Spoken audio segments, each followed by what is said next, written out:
All right, so here we are. It's Friday night, not the usual Sunday like we always do, but it is Friday night, and we got some AEW stuff to talk about. But before we talk about that, Lionel, let them know what show are they about to listen to. Y'all about to listen to one of, if not the best wrestling podcast on the planet. Welcome to this week's part one episode of Off the Top Rope. Hell yeah. If you don't know what Off the Top Rope is, it is a wrestling podcast where we talk about AEW and New Japan. This is going to be a special episode because we are doing a two-parter. As you listen to this one, this is going to be our Revolution review. Yes, we're doing it a little bit late. I was actually at Revolution, and this week, the rest of this week has sucked. So we are going to be putting this out on Monday. So when you hear this, you'll be able to hear Revolution. And like Proff said, we're recording on Friday. So we might talk a little bit about Dynamite here and there, maybe, but mostly Revolution. The episode that you're going to hear tomorrow is going to be our Dynamite and Collision review, as per usual. So stick by these 8 hours of content that we're about to throw at you, because it's going to be two fantastic podcasts talking about a fantastic week of AEW. Yeah, so sit back, relax, get ready for the show. But before that, we got to handle a little business. As always, y'all know what we're going to talk about. If you're not following us on Blue Sky already, please do. At TAGPW Podcast. It's also on the screen here.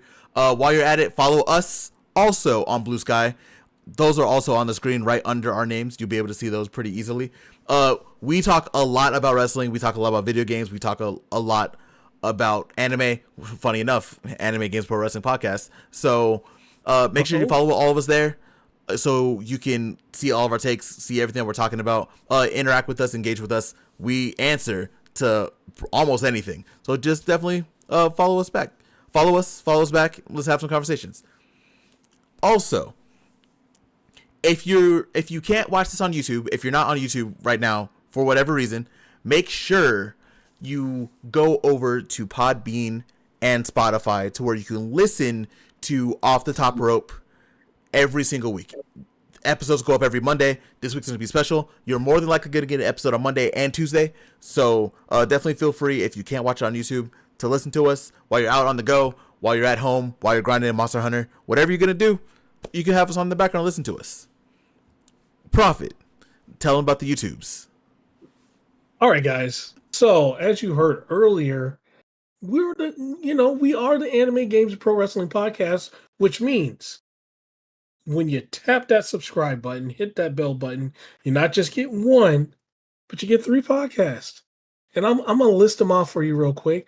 So the one you're listening to right now is Off the Top Rope, where we, as Lionel said, we talk about pro wrestling, mainly AEW. We're gonna get that New Japan in there too pretty soon. Watch out for it. Mm-hmm. And pretty much like where those companies are going and how we feel, give our opinions about the stuff. Also, we talk about games, not board games. Get that out of here. Video games, the real games. On that, we have a show called The Command Grab. So whenever you see a command grab pop up, you're going to get all the video games that we are currently playing, because there's so damn many that we can't keep up with all of them. But so we're just going to talk about what we're playing and what we're excited for that might hit the backlog or move to the front. Who knows, right? Also, for the very last one, the OVA, which we talk about mainly the current anime season that in the shows that we're watching up to that point. So, yeah. So, subscribe, hit the bell button. That'll get you all those shows. And if you like this episode of the show, tap the like button. It'll for sure help us out. So with that, let's get on to this AEW Revolution review. I'm going to call this review, like I said right before, this is the no notes, just vibes edition of our Revolution review. I've watched the show twice. I was in the building live. I can tell you how the vibes were throughout the whole show. even though I was up 15,000 feet at the top because I decided to be cheap and buy a cheap ticket. Oh God. I'm never doing that shit again, bro. Let me tell you that. I'm never sitting up there again. Like, the vibes in the area around me were whatever. Everyone was like, we're sitting in the dark, whatever. But the vibes of the building were fantastic a majority of the way through. Okay. But we're going to start with somewhere where the vibes weren't very high throughout the whole thing. We got to talk about, as we always do on these pay-per-view reviews, the main event. Mm-hmm. For the AEW World Championship, we had our champion who says that he is the champion belt, and we haven't seen it in 4 months, Jon Moxley, versus 53-year-old who said that he would like this to be an NWA knockdown, drag-out 80s fight, but did not bring that. The Rated R Superstar, Adam Copeland. Mm-hmm. Let me tell you, I'm not, like I said, this is just vibes. We're not going to talk about a lot that happened in the match, but we're going to talk about a couple of specific things. One, this match was slow as sin.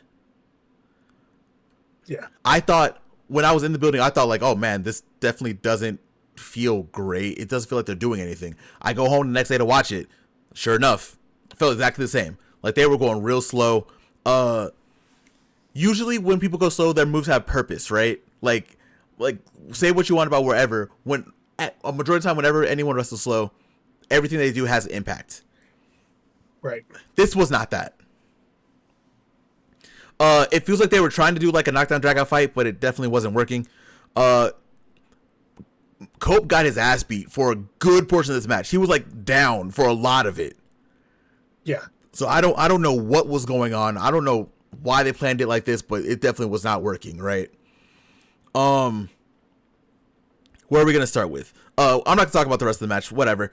There was an awkward moment where the referee was out, and then Moxley gets Cope and he grabs two chairs about to do a concerto, and he's like doing like the motion like a couple times instead of just doing it. And then Wheeler Yuta comes out, and Wheeler Yuta does what Wheeler Yuta's dumbass is gonna do, and he hits Cope with the Busaiku knee. Right. Then we get Jay White coming out. Jay White takes the briefcase and hits Copeland with it. Moxley did try to dodge, right? Moxley did dodge, and Cope just got blasted with the briefcase. Right. It didn't matter because Cope was basically out this entire time at this point anyway. Like, Cope had a little bit of offense here and there, but really he was just not in this at all. No, not at all. Wheeler Yuta and Jay White basically throw themselves out. And then after a quick second, we see a hooded figure in all black come out and hit, I believe it was Cope, with, I don't know what it was. Was it a contract? Oh. He signs the contract. He takes off the hood, and it is Christian Cage. Christian cashes in the contract. Or they said he signs the contract because, you can't not cash in. And the match is then made a triple threat match. Moxley's outside of the ring. Cope is in the ring, knocked out. So everyone was like, oh, snap. This is also the loudest that the crowd was for this match until like the very end. But we'll talk about that a little bit later. Yeah. Lord have mercy. Christian hits a spear. Doesn't get the count on Cope. We're all freaking out. Moxley slides in, puts him in a bulldog, and in Christian fashion, being a genius, he puts his hand on top of I almost said Edge. Oh my god, on top of Copeland's chest to get a 2 count, but Moxley pulls him back, and Christian gets choked out, and he loses, and Jon Moxley retains the AEW World Championship. Yep. Let me tell you, let me tell you, the apathy did not come across well on the screen. Jon Moxley had to go outside and basically not push, but like poke the buttons of the fans for fans to actually start booing him. When I tell you that not many people cared about this, not many people cared about this. Everyone expected this to be over. Christian lost the contract, which I'm gonna give you your props. You said that, and I was like, "There's no way they would do that." They did it.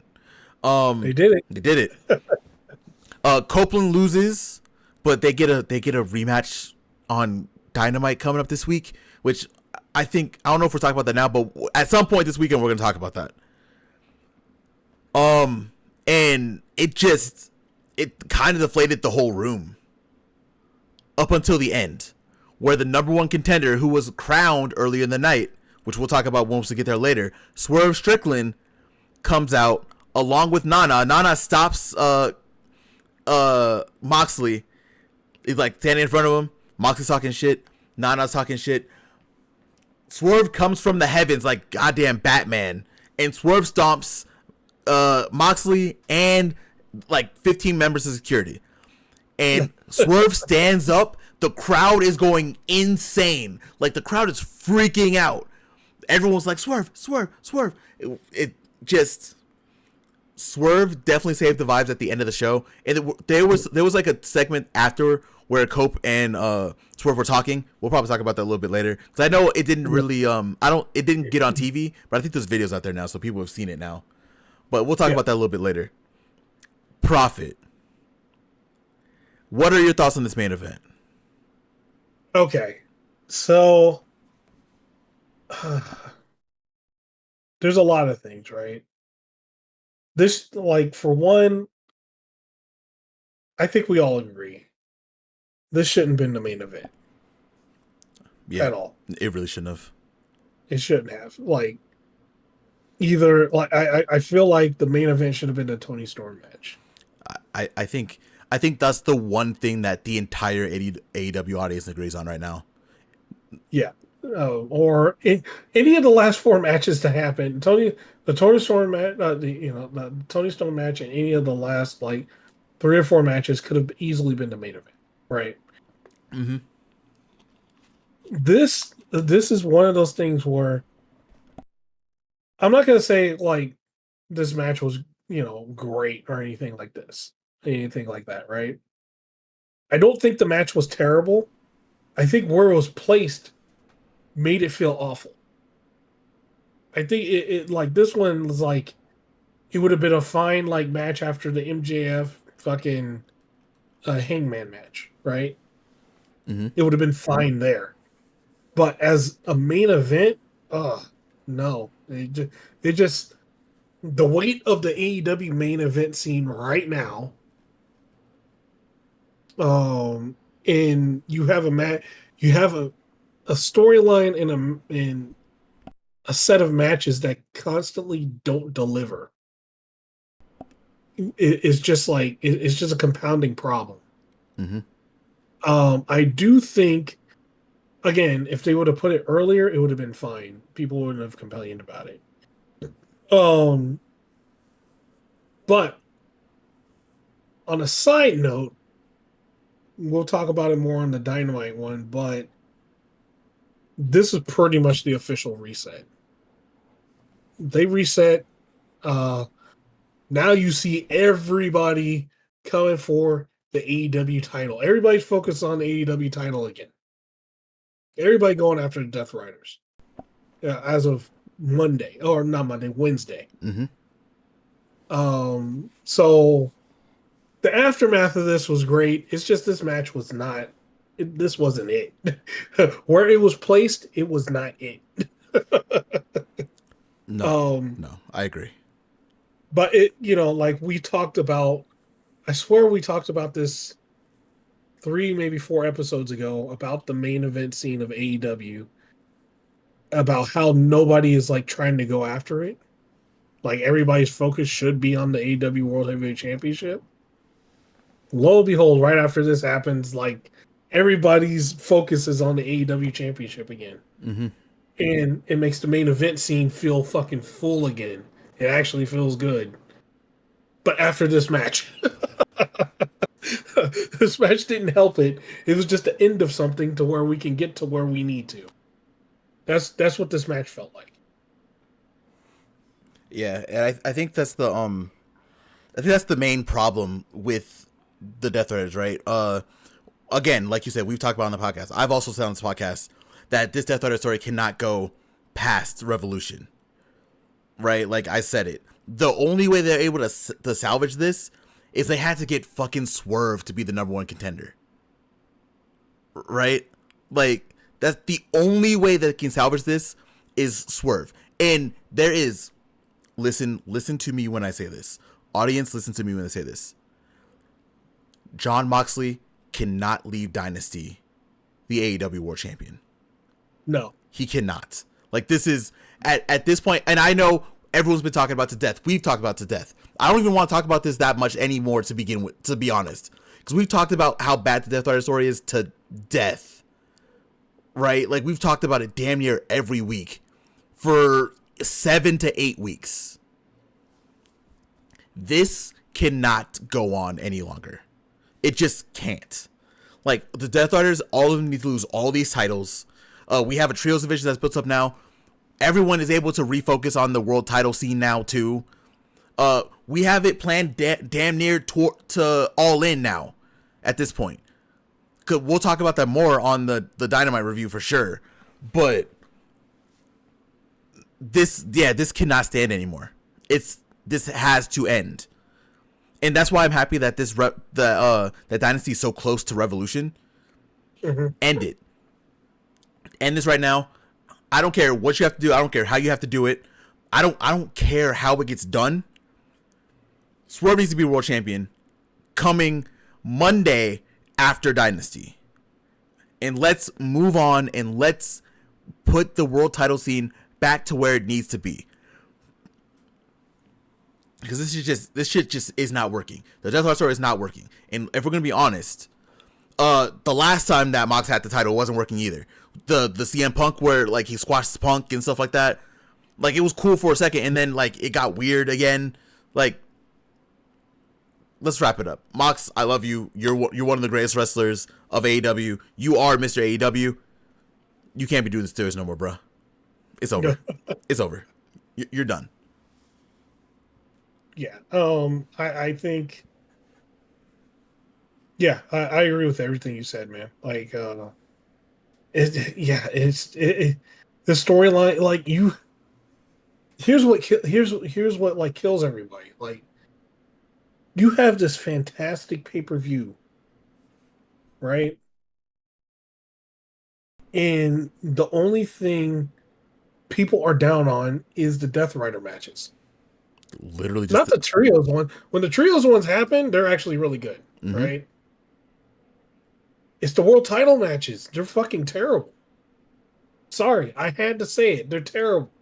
They're just you if you compare it in comparison to the rest of the card, they are the worst match on the card every time. Mm-hmm. I feel like this time they had competition. There's one more match that wasn't really great, but we'll talk about that when we get there. But realistically, this is now what, the third pay-per-view in a row where we're disappointed with the match, but we're talking about the after. Mm-hmm. Right? Like, come on. This has to end. Like I said, I don't care how they do it. Dynasty Swerve needs to be world champion, and then let's reset from there and let's figure out what we're going to do from there. Right. Right. Yeah. If Dynasty happens and Moxley finds a way to win again, I don't know what AEW fans are going to do. there might be a legitimate revolt. Because look, and now it's not just the like grifters that are talking about this. Grifters are going to talk whatever, right? It's people who are fans. People who've been watching AEW for a long time. People who got into AEW recently because of the Max deal. Like, a lot of people are really frustrated with this Death Rider story. To the point where people were justifying it last month, right? People were doing what they could after well, not last month pay-per-view. We didn't have pay-per-view last month. But after World's End and after everything that's been happening with Moxley, people have been trying to justify everything. That's not happening anymore. It's been a week. Yeah. It's been a week. We had a Dynamite happen already. No one is justifying what Moxley's doing anymore. This has to end. No. And yeah, like it has to end. Like Dynasty has to be the exclamation point. It has to end. It could be him chasing for the title again, but he just doesn't get it back, right? Swerve has to come out AEW champion. And it will get eyes back on the product, because I've seen a lot of people saying, "Oh, well, until Moxley is gone, until he's not world champion, I'm, I don't really want to watch, because it like brings down the rest of the, every time he's on, it brings down the rest of the card." I don't blame them, to be honest. I'm not gonna do that, right? Even if we didn't have this podcast, I'm gonna watch AEW. I'm gonna be upset about the Moxley stuff, but I don't think I could stop. But I definitely don't blame people for wanting to just not come back to this until Moxley drops that title, because it's too much at this point. And man, with just so many good things that happen with Swerve or somebody else getting the title. Just like Swerve, we might get that full circle with Hangman again, and have them feuding during the title scene. That'll be crazy. Swerve MJF, Swerve Jay White, there's a lot of people. There's a lot of people. Swerve Ospreay, because Ospreay, it seems like Ospreay is going to be the guy that's main eventing All In. Maybe. But yeah, it's just we are at a point right now where this is definitely like the world title cannot be the downside of a show. Like, it just can't be. Like, y'all know how this works at this point. It doesn't matter how good a show is.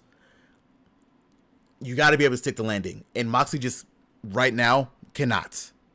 Like, this does not work.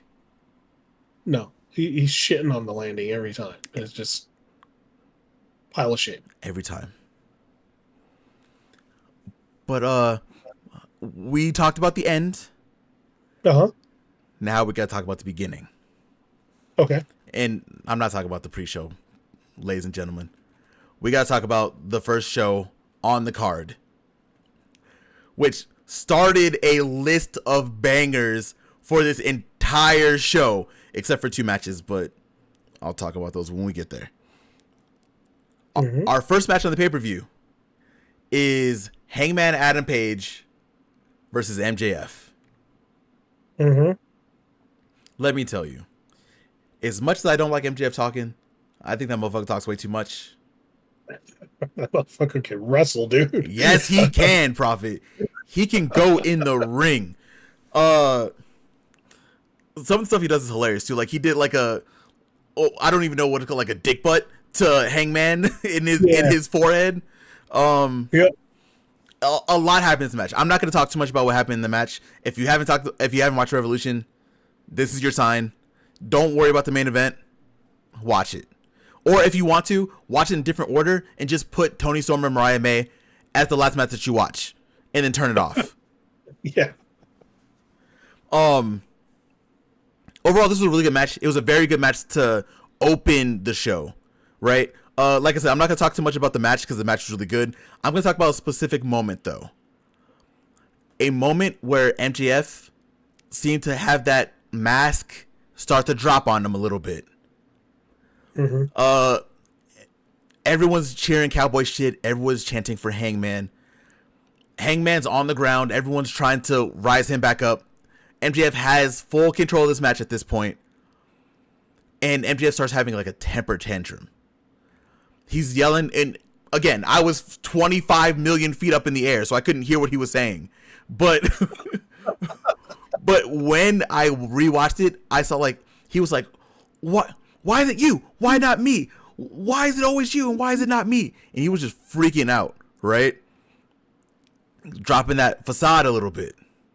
Uh-huh. I mean, it didn't help because Hangman came back. He did what he had to do. And Hangman won this match with planting MJF on his face with the angel wings. Oh my God. It was nasty. It was so bad. It was awful. Like, it literally face first. I was like, oh my god, he fucked him up. I did the whole oh shit thing. Not like the oh shit, like that was good. That was like, amazing. Like, oh shit, somebody got fucked up like 4 or 5 times during this whole pay-per-view. God, it happened a lot. But this MJF one was just like his hands were behind his back, so he couldn't even protect his face. It was face to mat. It was nasty. Yeah. MJF sold it really well because we'll talk about it a little bit. But after the match, MJF is like laying in the ring, just like starfish, just out. Mm-hmm. Let me tell you, when the lights dropped and they put on the vignette for Mercedes and Momo, he was still laying in the ring. And then he got helped out like 30 seconds before the vignette came off. But yeah, MJF that facade was dropping. Hangman looking like the main character again. Everyone was cheering the hell out of him during the match, as they were going to. That was going to be. Like I said, if you want to talk about some spots in the match that you wanted, definitely feel free. But what were your thoughts on the match? Oh, that was a fun match. Like, as you say, hey, MJF, that motherfucker can wrestle, dude. I don't give a shit, like, what anybody says about his, like, promos and stuff like that. When it comes time to get in the ring and do the thing, he can do it every time. Oh yeah. And there's people that actually thought this was going to be a bad match. I don't know what planet you guys are from. I don't think you probably watched this show. I don't think you've watched AEW before if you're saying that. Yeah. Because you got two of the best in the company going against each other. MJF and Hangman. Yeah, they don't have titles. They don't need titles. They're really fucking good. Yes. There's no way this was going to be a bad match. That's actually crazy. I didn't even hear that, but people were saying this was going to be bad. People were like, "Oh, this might be a bad match." I'm like, well, "What planet are you from?" Yeah, have y'all seen Hangman or MJF? They're not capable of having bad matches. It's just neither of them. No, they just don't. But it was a fantastic match. Like, that breakdown that MJF had was great, and again, it leads to Dynamite, which is great. Yeah, I thought it was an excellent part, excellent starting match of the show. It was just great. Hangman got a hero's welcome, as he should have. Yeah, I saw like someone put it out of detail where you saw Hangman's tights or his jeans before were like they had a lot of the fire on it. Now it looks like the jeans are like kind of the fire's kind of going out on him. Mm-hmm. Hangman is coming back. You crazy Hangman fans that I talk about every week, y'all about to finally get what y'all want. Y'all boys about to be good, but we'll just see how that goes. If he's not set on fire first, but yeah, we'll see how it goes. I mean, it almost happened last week, right? So who knows? Yeah. And AEW ain't against setting people on fire. I mean, we saw what happened with Jack Perry last year. Yeah, live, like literally in the building, we saw Jack Perry get set on fire. People are like, are they allowed to do that?" It's like, yeah, that shit was hilarious. I'm still mad we're not going to get Double or Nothing here, but that's fine. Oh, hey, I'll spend an hour being a hater if talking about that, but I can't. No, we go ahead. Oh no, I said I can't wait to get to that review because I'm gonna shit on the whole show, but I'm be like, that was a good match, but fuck that show. It was good. It was a good show, but fuck it. No, I'm not gonna shit on the match. I'm just gonna shit on Arizona. I looked up tickets to go to Arizona to see what it was. Uh-huh. I will not be going to Double or Nothing. Oh, fuck. No, I'm good. Can't do it. Let's see. The match that we're going to talk about after this one, we're not going to go in order. We'll figure out the order after this, but we have to talk about who is going to be the number one contender for the AEW World Championship. After having like one of the feuds of this year and late last year, we got Swerve Strickland versus Ricochet. Ricochet comes out with the robe. He has his logo on it with the embassy colors on it. His Tron has the embassy colors on it with his logo. God bless that asshole, man. Swerve comes out with the drummer that probably should not have been there. Being in the building, I couldn't hear it, but watching it on TV, like how do you get a drummer that's offbeat? I have no idea. I was trying to figure out. I was like, are they gonna? Was he part of like them doing the live band version of the theme song? And I was like, oh wait, it's just a drummer by himself. Well, maybe he's gonna go to the beat of the song, and I'm like, oh no, he's just playing random shit. He was on 134 for one measure, and then 218 on another. There's no 8, and he went backwards. Like it was, I don't know what was happening. I'm assuming that he just kind of crashed the stage, and no one knew how to get him off stage, and he was just up there like beating on the drum. I don't know what was going on. Yeah, I have no idea. But going to the match, this did not start out as a normal collar elbow tie up because these two do not like each other at all, and they showed it during the match. But this match was also high drama. There was a point where Ricochet and Swerve were outside. Swerve has the upper hand, and he's just beating the brakes off of Ricochet on the outside. Nana tries to grab Swerve.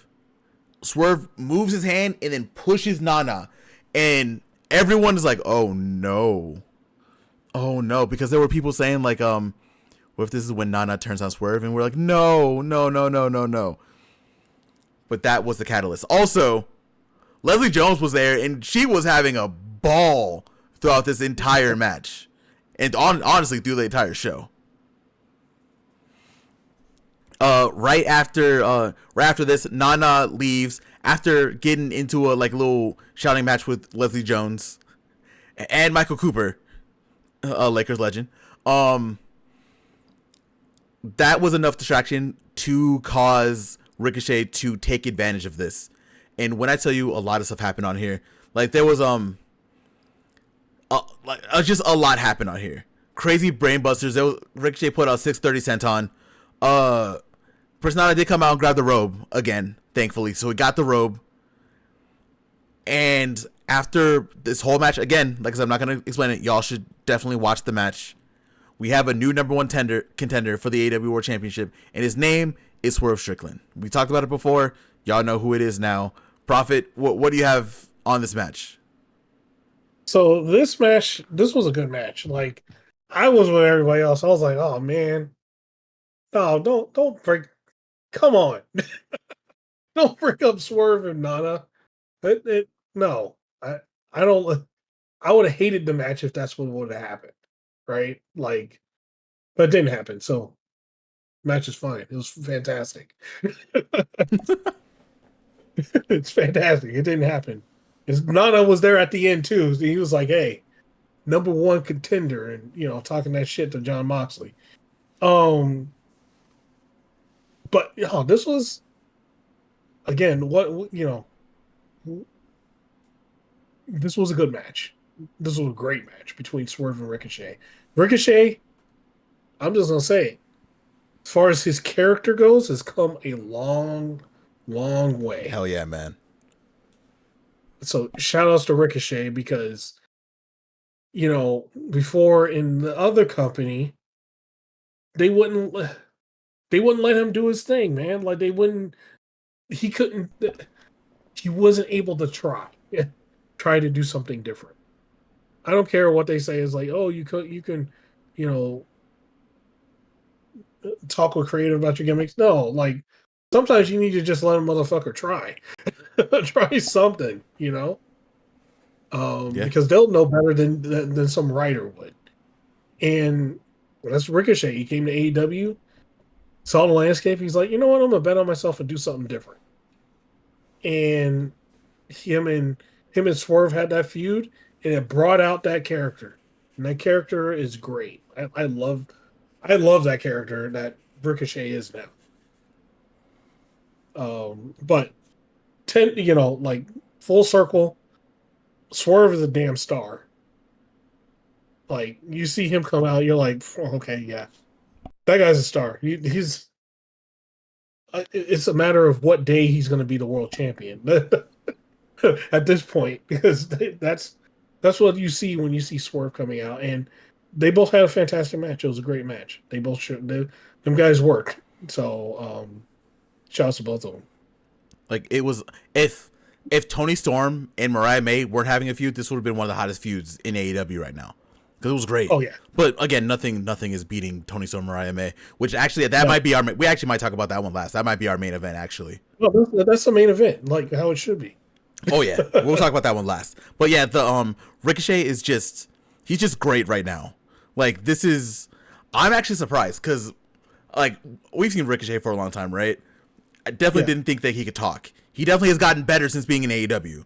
Like I'm like call a spade. He's gotten a lot better, a lot more comfortable since being in AEW, and it just this character just works for him. He can easily be a top heel whenever he wants because he was able to take it to Swerve, and Swerve is the franchise. I don't care what anyone says. Like he is the guy. Yeah. Like there are tiers of the guy, but he is in that tier of the guy. So it was just nice to see Ricochet do his thing. He again, we're not gonna talk about too much, but now he also now is technically in contention for the international championship because he's in a tournament that was announced on Monday. Yep. So we'll see if he can beat Katsuyori Shibata and get into that fatal 4-way for a shot at Kenny, but we'll see. Yeah, you'll hear about it. You'll hear about that on part 2 because we would have finally watched it. Oh yeah. Part 2 we're gonna go in. Part 2 it's gonna be notes. That one might be a long podcast too, so we'll figure that out. Yeah. Go ahead.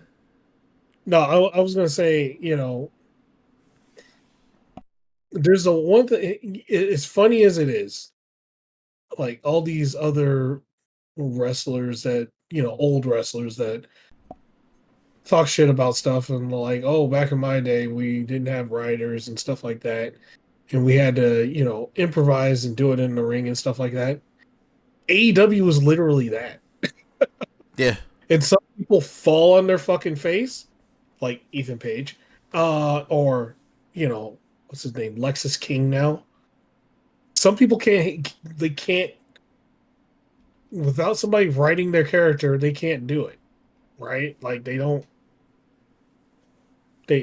need somebody to do it for them. Mm-hmm.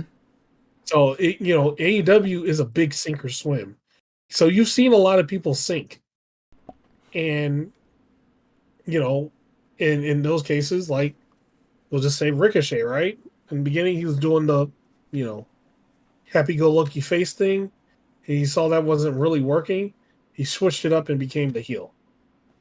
Switched it up, switched that personality up. And now just, again, me giving praise to Ricochet. Now look at him. It's fantastic. But he was in that sink or swim situation. Mm-hmm. There's a lot of people that can't do that. There's a lot that can't do that. There is a reason why a lot of people are not on AEW TV, right? There's a lot of reasons why people. I mean, there are some people who should be on TV more, like Jamie Hayter for sure, right? There are people in that tier that should be on TV more, but a lot of people just can't swim in this environment. Like some people are better suited for a WWE environment, and that's that is what it is. Fine. It is what it is. Yeah. That's just how it works sometimes.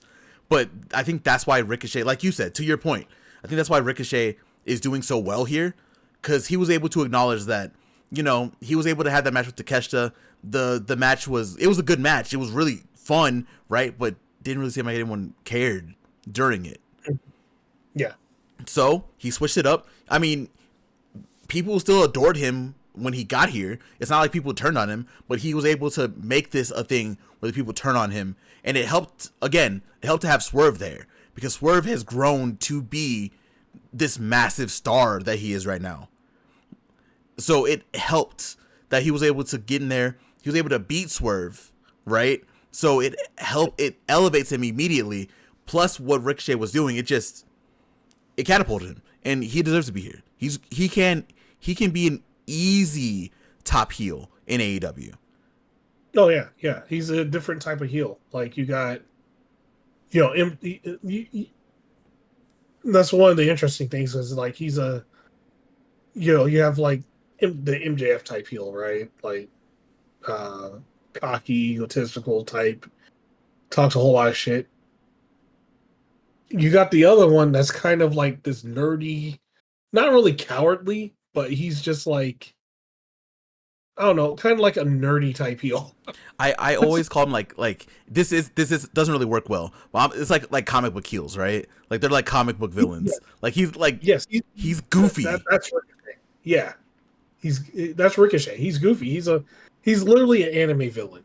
Yeah. he's that's what he is. He's an anime villain, and it's great because it's like, he's over the top, and but just like an anime villain, he gets into a fight. He's a bad dude. Mm-hmm. He can fight. He can go. He's not like you think he's like this, nerdy, like weird, like anime villain guy. But once he gets in a fight, he's going in on you. And hey, he's proven he'll do other things to try to fuck you up, like when he did the scissor thing to Swerve. You know, hit him upside the head with scissors and stuff like that. Yeah, man, it works. It's great. Yeah, it works for him. So yeah, so back to the match. I thought the match was great.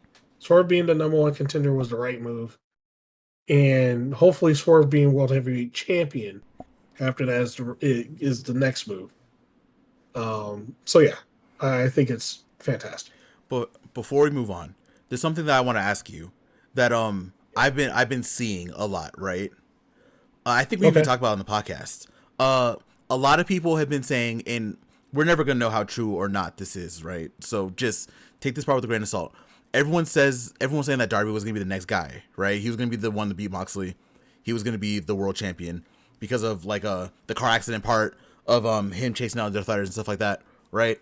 So a lot of people saying that this is a pivot. Do you think that they were ever gonna have Darby be world champion? And if so, how good was it to pivot to Swerve instead? And again, we don't know if Swerve's going to win or not. That's not even guaranteed yet.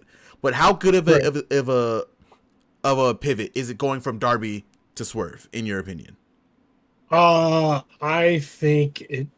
So, okay,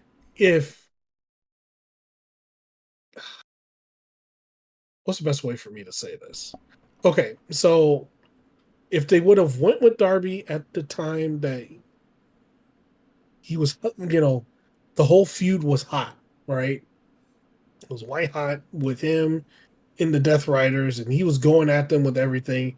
And he finally gets through and beats Moxley, and then the Death Riders crumble or something like that. If it was at that time, it would have been fine, right?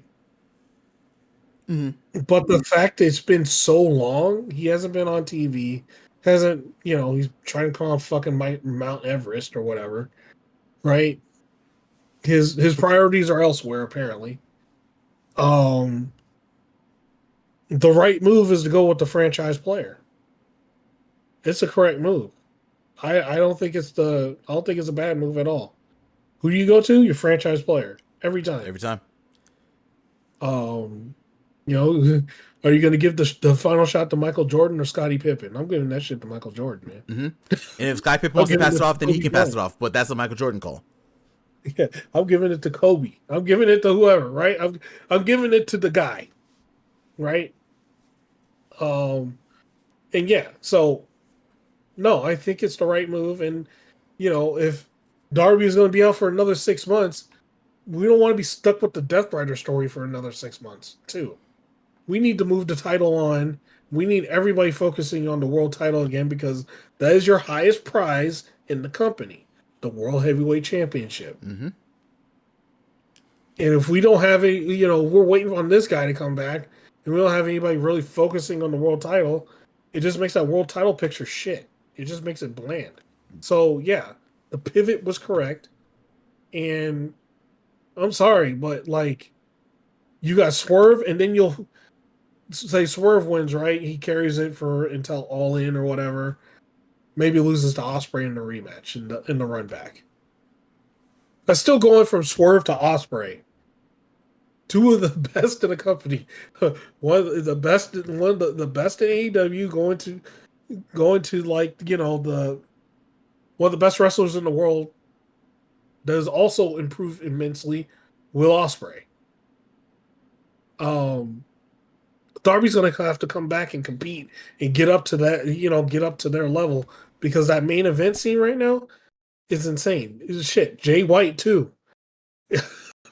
You got Jay White in there. No matter what, he's in there. He's in that picture. Yep.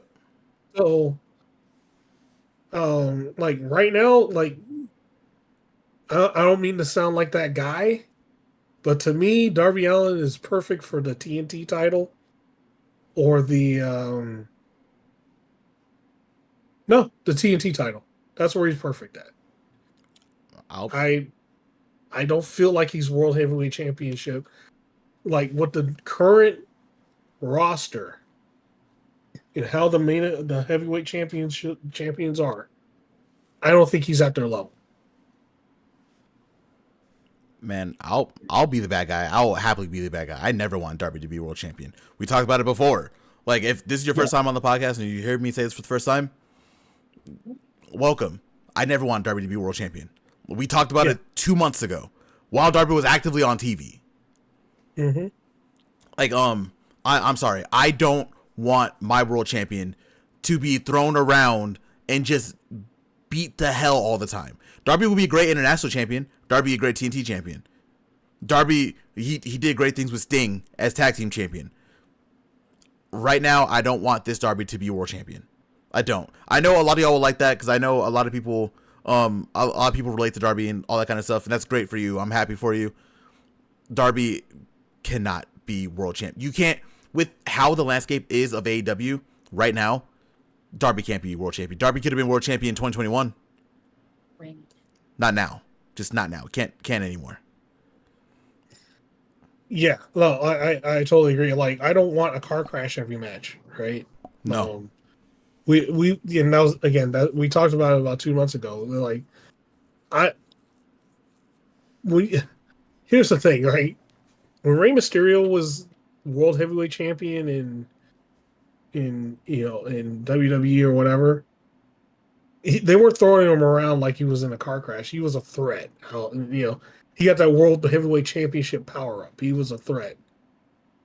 I just feel like Darby will get the title, and then it'd be just like every one of his other matches where he gets killed the whole match, and then he somehow wins. And it's like that's not great for great look for your world heavyweight champion.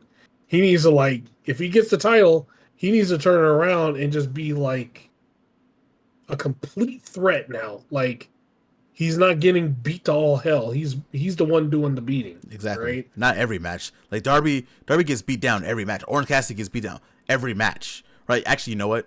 I take back Orange Cassidy. I actually wouldn't mind Orange Cassidy being world champion, to be honest. But Darby, yeah, he gets beat up every single match. It gets to be too much. Like, you don't, I don't want to see a world champion like that all the time, where when their hand is raised, they're just out every single match. I'm good. No, thank you. Yeah, I've never seen Darby Allin squash somebody. I've seen Orange Cassidy squash somebody though. Yeah. Like that's the difference between Darby and Orange Cassidy. Orange Cassidy is squashing people, right? Like, and at the same time, if you get Orange Cassidy as like a world champ, shit, he's gonna defend that title every week. He's gonna have like 150 world title defenses before the year is out. Yeah, no. We need that for the TNT championship. Like, as much as I want to see the AEW championship every week, I'm cool with it not being defended every week. That's fine. But still, no, like Darby, like he'd be a great TNT champion. I think like you can run with a lot of good storylines with that, and he'll be defending on TV every week and doing his thing, and it'll feel right. maybe he can contend for the title, world title, but he just never gets it. He's in that TNT title realm. That's where he needs to stay. I feel like everyone kind of felt that way once Moxley came back and he basically just stole the number one contendership away from him, from Darby. I feel like everyone kind of is on the same boat and same page on that one. Yeah, for sure. So to answer the question about the pivot, yes, I feel like they did. Yeah, it's probably like if they were gonna put it on Darby, I feel like it's better now that we have Ricochet, Jesus Christ, we have Swerve, and we have like Ospreay, MJF, Hangman, Jay White. Like we have a really solid world championship scene right now. Even if you want to add Copeland in there, right now, I don't. But you know, that's neither here nor there. That's a whole nother discussion. Yeah, that's a whole different discussion. Mm-hmm. All right, we're gonna move on. We're gonna do two matches that were like on kind of on the lower part for me, and then we'll talk about them, and then we'll move on to the top 4 matches of the show. Yep. After this, the first one, I hate to put this here, but we gotta talk about the AEW World Championship match, AEW Tag Team Championship match. My bad. Mm-hmm. Our champions, the Hurt Syndicate, Bobby Lashley, Shelton Benjamin, they hurt people, versus the Outrunners, who probably should not have been in this match, to be honest. Yeah, no, yeah, it shouldn't have. Yeah, I like Truth Magnum, I like Turbo Floyd, I like the Outrunners a lot. This was definitely a lot sloppier than it should have been, though, to be honest. Yeah. I'm not gonna talk too much about the match. Lashley and Shelton, they did what they had to do. They were playing around at first, but MVP got on them about not doing that, and then they immediately flipped the switch to just take out the Outrunners and beat them down for the 1, 2, 3. Also, Leo Rush and Action Andretti were on the side, like they were watching. Okay. Yeah, they can watch. They ain't taking down the Hurt Syndicate. Yeah, they ain't taking down the Hurt Syndicate. Yeah, this match wasn't definitely wasn't the best. I know some people consider this match like the worst match on the card. If you do, well, I don't blame you, to be honest. I don't blame you. I get it. But yeah, Hurt Syndicate retain. Prophet, what are your thoughts on the tag title match? I feel like this one could have been on like a Dynamite. Yeah, I think the real tag title match that everybody wanted to see was the Hurt Syndicate versus the Murder Machines. That's what everybody wanted to see. They didn't want to see fucking them against the Outrunners. Look, I love the Outrunners, but they remind me of the Bushwhackers, okay? Ooh. The Bushwhackers will always they can get there. They can get to that title shot. They'll never win. They were entertaining to watch to get to the title shot, but when it came down to business, Demolition killed them or whoever, right? Mm-hmm. Outrunners is like, to me, is like that. They can get there, but they'll never. I don't think they should, against a team like the Hurt Syndicate, nah. They shouldn't even be in there with them. Well, shit. That sounds terrible. This match should have been on the Dynamite. That's what I'll say. No, I get you. Like, I was excited for the match, right? Like, I didn't expect anything super crazy from it. Like, I didn't expect the Hurt Syndicate to have, like, a 25-minute classic against the Outrunners, right? But watching the match and then watching it back again, like, it was just a lot sloppier than I've seen, like, a Bobby Lashley and Shelton Benjamin. You know what I mean? And I'm not going to put all that on the Outrunners. I definitely can't put that all on the Outrunners, right? Takes two to tango, right? But at the same time, I feel like if you put the Murder Machines in here and they have like a knockdown drag out match, like that would, even if it was the same amount of time, that'd be fine. You put Leo Rush and Action Andretti in here, we're not gonna get the sloppiness that we did, right? Right. I think at some point, because like you said with the world title earlier, we have people coming for the tag titles also. Like we heard FCR was talking. I don't know what's happening with the Murder Machines. I'm assuming we're gonna get them again. And it's not gonna be like this thing like Barbie and Swerve where it's just gone. But yeah, I think this was definitely just like a a filler tag title match just to get the Syndicate on the card, and just give them a win that everyone knew was going to happen. So, you know, it worked for that. I'm definitely I'm good on watching the Outrunners go for tag team titles for a little bit. I want to see what else they do.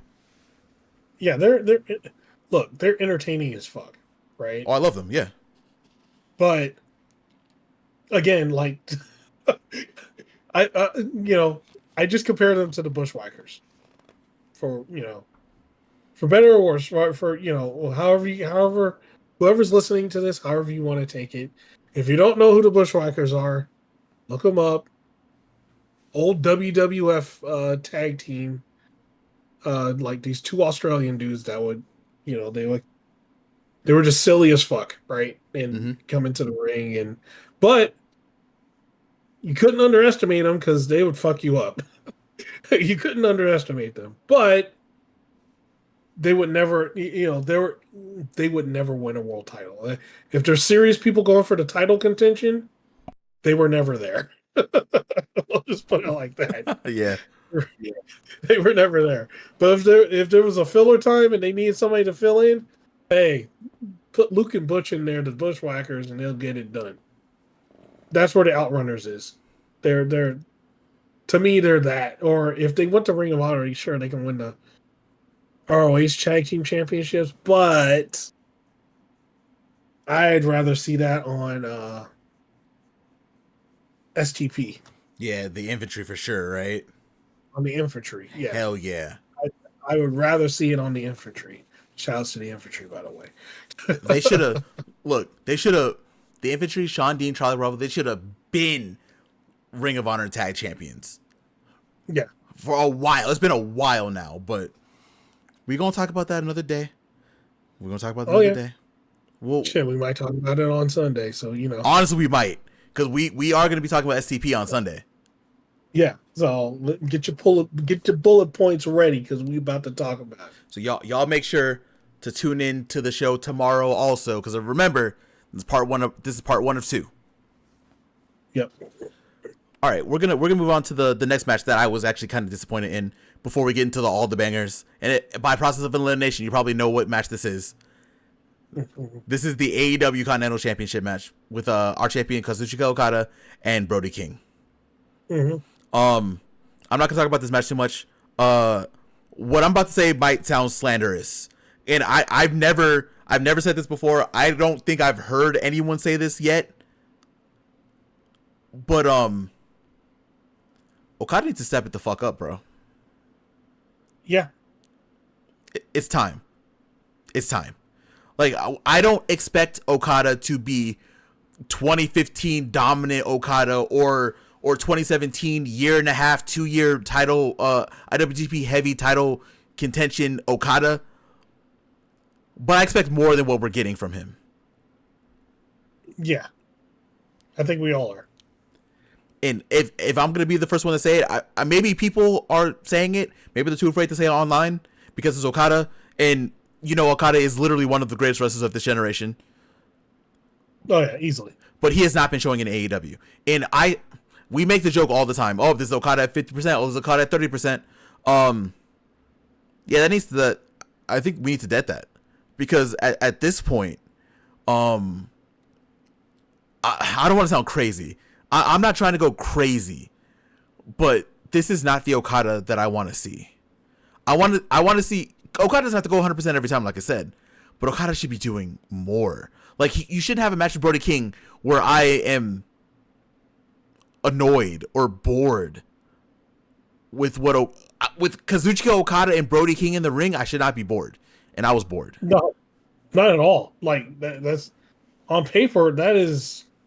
That's a ridiculous match. And if this was 2017, it would be an insane match. And Brody was doing his thing. Like, Brody was out there wrestling, right? Putting his body on the line, doing some shit. But Okada he continues to sleepwalk through matches. And he can because, again, his sleepwalking is better than, 80% wrestlers on the planet. But this isn't Okada. Like, how long are we going to have to wait? Are we going to have to wait till All In? Are we gonna have to wait till he gets into the ring with like Kenny, or even when he was in the ring with like Ishii, like he was like Ishii was trying to pull it out of him, but he just wasn't doing it. Yeah, it's interesting. I do think he's not going to be able to do that with Kenny. You can't if that's the plan.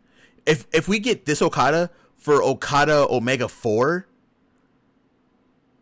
just pack it up, bro. If I'm be honest. Yeah, he can't do that with if the plan is to make the Continental and the International the same title, unify those titles. Because that's what the rumor is. We'll take it with a grain of salt, people. That's what the rumor is. Mm-hmm. That they're looking to unify those that title to make it to one title. So if that's the plan, that better be one hell of a fucking match. Because the only place it would happen is at All In. Yeah.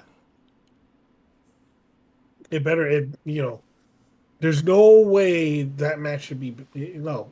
I refuse. Okay, I refuse to have that be a bad match. If we've been waiting 7 years for Okada Omega 4, just for Okada to sleepwalk through the match, I don't know what I'm gonna do. I really don't. Yeah.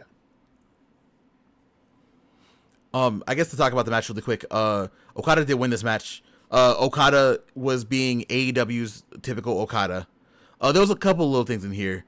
Brody was doing a lot of really good things here, but like I was saying, Okada definitely just kind of sleptwalked through the match.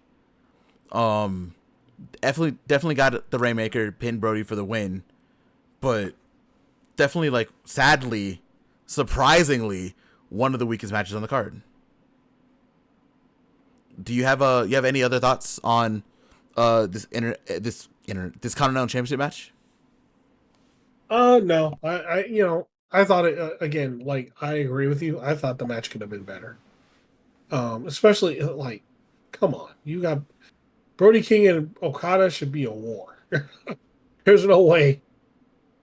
There's no way it should have been as boring as it was because, like, look, I even picked up my phone to start playing Marvel Strike Force while watching this match. Okay, so it's not just me. I'm not tripping then. Okay.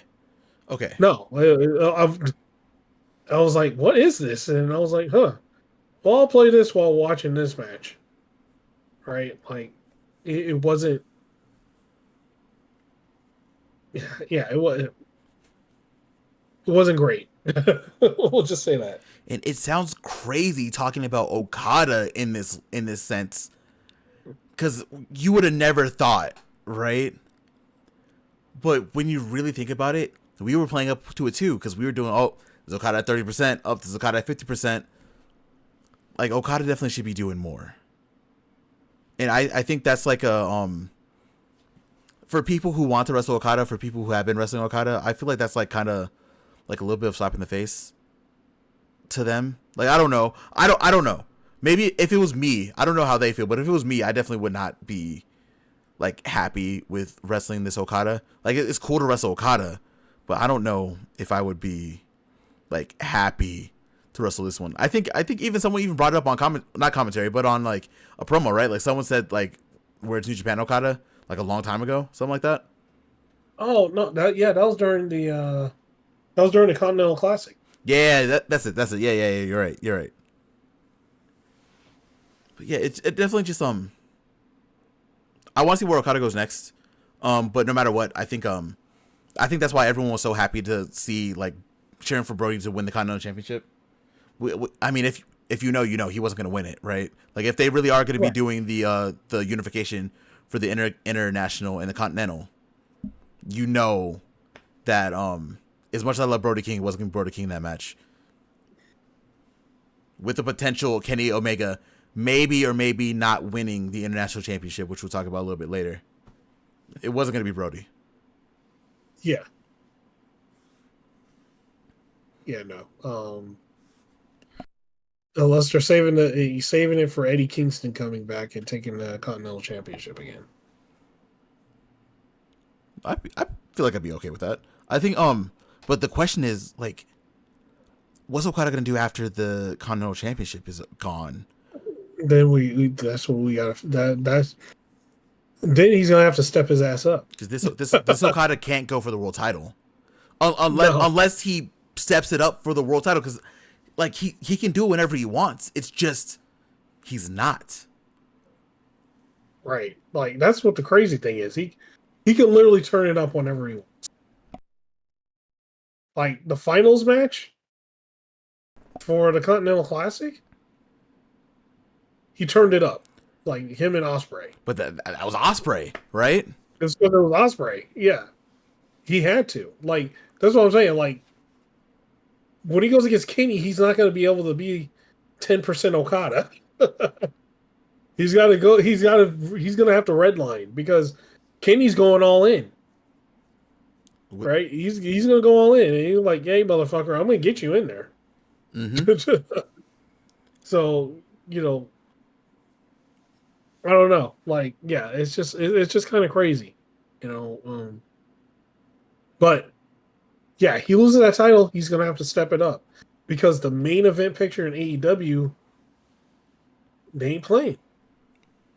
It's going to require as close to IWGP world record setting Okada as possible. Like I said, I don't think he can be there all the time because that's not feasible. That's insanity. Yeah, but can't do it all the time. He can't do it all the time, but he's gonna have to do it some of the time. But he can't be idling at 10% all the time either. He's gonna have to be at 50 and medium 50% minimum at least. But we'll see. We'll see what he does next. We'll see who Okada's gonna be messing with next. We'll see. He already beat the Hounds of Hell now, so we'll see wherever he goes next, and we'll see. I'm guessing Brody is going to. Well, I don't know what's happening with Buddy. We don't know how long he's gonna be out, so we'll see what happens with Brody. Isn't Buddy injured? Yeah, that ankle from Australia. Funny enough, after wrestling Okada.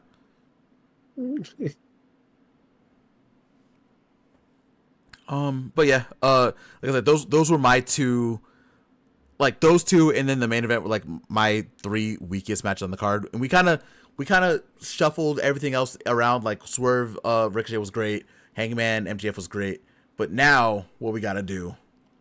We gotta go into a run of matches, the top 4 matches of the card. Yeah. We're gonna start off with a top match, but the lowest of it. The TBS Championship match. Mercedes Moné versus Momo Watanabe. The match where these two got hurt. Both of them. Beating the shit out of each other. They beat the shit out of each other, man. Oh, man. Like, Momo looked great in this match. Mercedes looked great in this match. Also, we can't go away from this without mentioning that Big Billy Starks was watching and taking notes on a notepad. Uh-huh. We'll talk more about her on Dynamite when we do that review, when y'all hear it tomorrow. And when we record it in like 2 days. But when you hear it tomorrow. But I don't even know. There's a couple things I want to talk about in this match. First, I want to talk about Momo kicking the shit out of Mercedes throughout the entire match. Momo was striking harder than most people on this card to Mercedes. Yeah. Like, to the point where Mercedes says she has a bruised larynx, right? Like, Momo caves her chest in, and then in the middle of the match, Momo did like another kick and hit Mercedes directly dead ass in the chin. Yeah. And Mercedes fell out. I was like, oh shit, she's dead. That was it. She was like, oh God. I was like, oh no, Momo, please. You can see the bruise on her face too. Still on Wednesday. On Wednesday, yeah. Oh, God bless. But a lot was happening in this match. The crowd definitely got into it as it was going on. for sure. I feel like a lot of the crowd didn't know who Momo was. They definitely know who she is now by the end of it. Yeah. We have to talk about Momo did jump off, I think, the middle rope and like tweaked her ankle. So the end, I don't know if the end was rushed. I don't think it was. I think that was going to be the end anyway. But it looked like Momo hurt her ankle. It sounds like she was on crutches when she left the stadium. So prayers to Momo. Mercedes bruised larynx, but she was able to go to Dynamite on Wednesday, so she'll be fine. What else do I want to talk about? Like, there was so much that happened in this match that I actually want to talk about. I talked about only the Momo kicks. Mercedes hit that nasty powerbomb to the outside, like early in the match. Oh, that was nice too. Power bombs now, man. Everybody's got a power bomb now. Thank you, Deanna. I know it wasn't you first, but I'm gonna thank Deanna for doing this because now all the women are doing power bombs and I love it. It's great. I don't even know what else I want to talk about in this match. Just a lot happened. If you have not watched the match, please do. I will say this. Again, it looks like Momo tweaked her ankle, but Momo got hit with the Monet Maker, and then the Monet statement. Well, I don't know what it's called. The whatever statement. Momo tapped out. Mercedes wins. Mercedes is still TBS champion, arguably one of the best TBS champions that they've ever had. I've not argued. It might not be arguably at this point now. That's not arguably. She is the best. Hold on. Without me going on a rant. Uh-oh. The best wrestling TBS champion. I mean, she has to be close to Jay's defenses now at this point. I said wrestling TBS champion. Oh. I'm sorry. I gotta call it how it is. Right? Like, I know she's having trouble in the other place, but that's still my girl. I get it though. You're not wrong.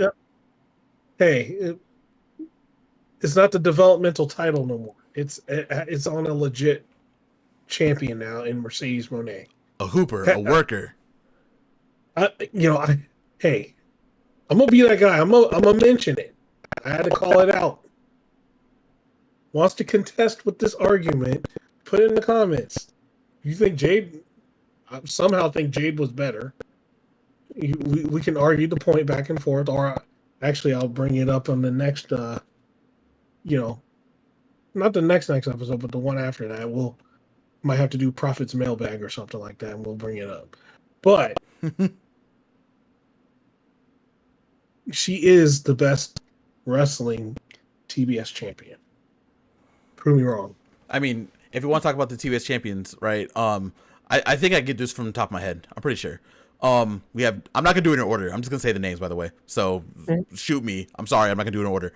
You have Jade. You have Julia Hart. You have Willow Nightingale. You have Chris Statlander, and you have Mercedes.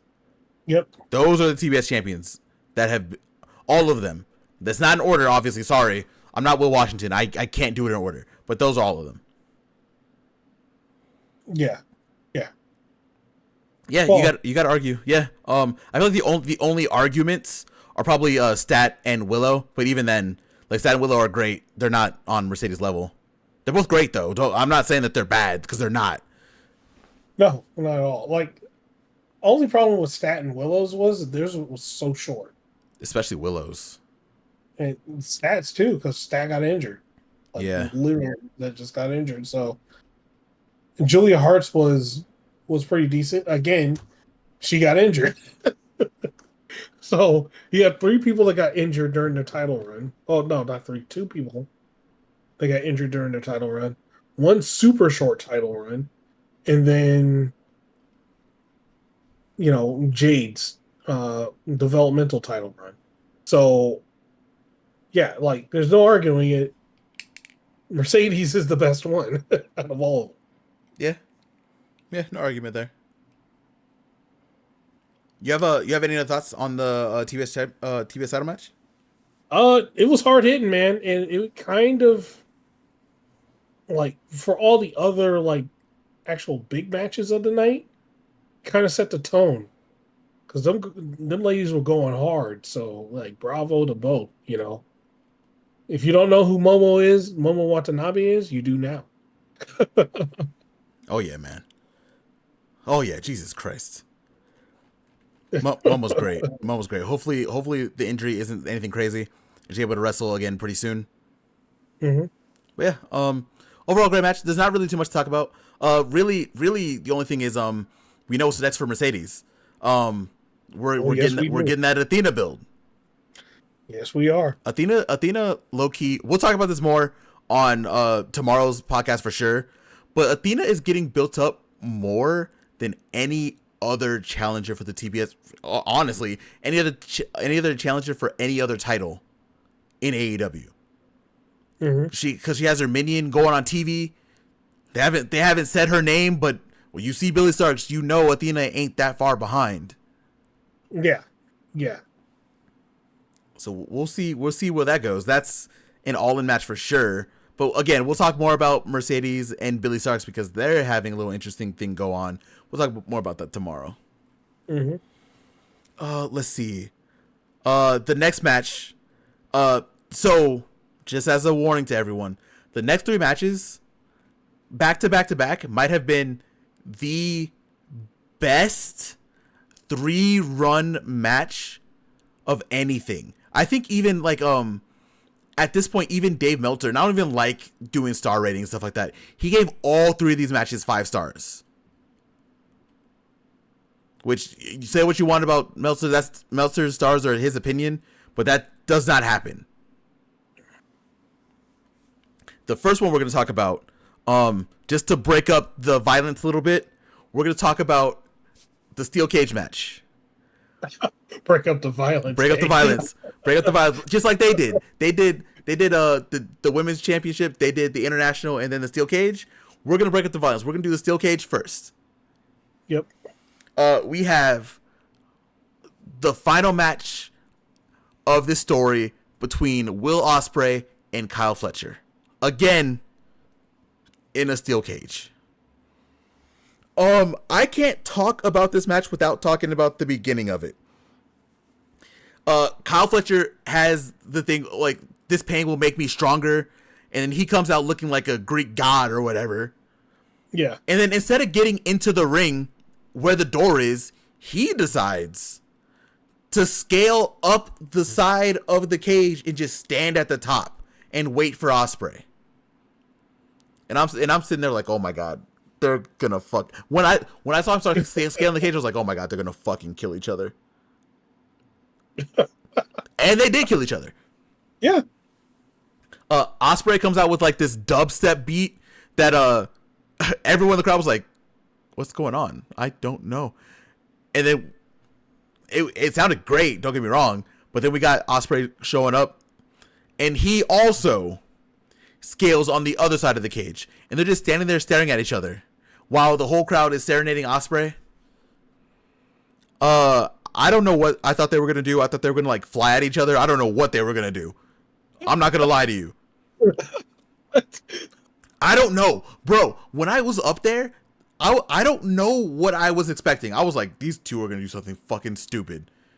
They didn't do anything stupid until later, but you know, they do climb down and they have their match. One thing that was interesting about this match is they were playing up Will's inexperience in cage matches. The only other cage match I can think of Ospreay being in was the Dog Pound steel cage match, and that was different because the steel cage was it was big enough for them to go out of the ring and run around and do stuff like that. Also, it was a very violent match for New Japan. I don't think they're ever gonna do that again. Too many people got hurt from that. Oh fuck. It was real bad. One moment specifically talking about Ospreay's inexperience was he climbed out of the ring and he was about to do a springboard, but he like looked behind him and the cage was like on his back, so he couldn't move. So he comes in and he's kind of wrestling around.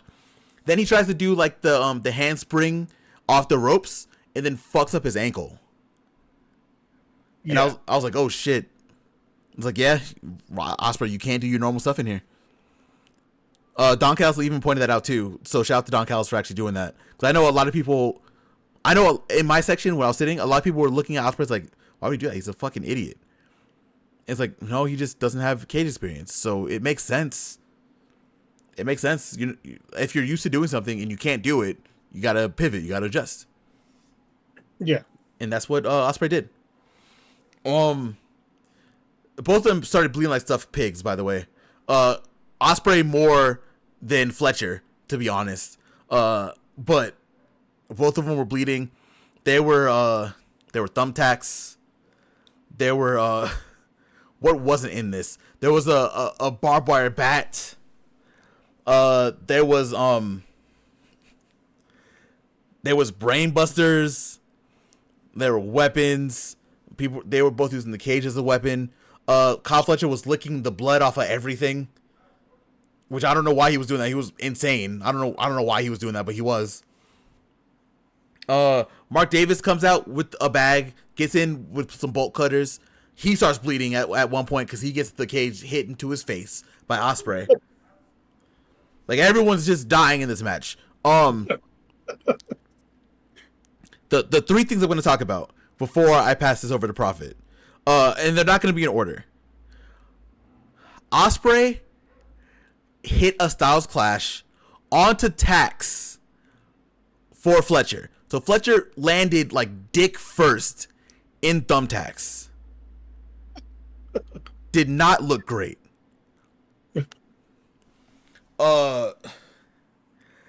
Ospreay hits a inverted Spanish fly. I don't even know if you can even call it Spanish fly, but a Spanish fly from the literal top of the cage. Like, they were standing on top of the cage and they both flip off of it to do a Spanish fly. They both bounced like a foot off the ring too once they landed. Yeah. Ospreay looked like he fucked up his hip. On Dynamite, he was limping out there still. I think that might have been a legit limp. I don't know if it was or not. Who knows? And near the end, Kyle Fletcher's beaten down, and he's having his attention. He's like, "I hate you. I fucking hate you. I hate you so much." So I guess they're never gonna be friends again.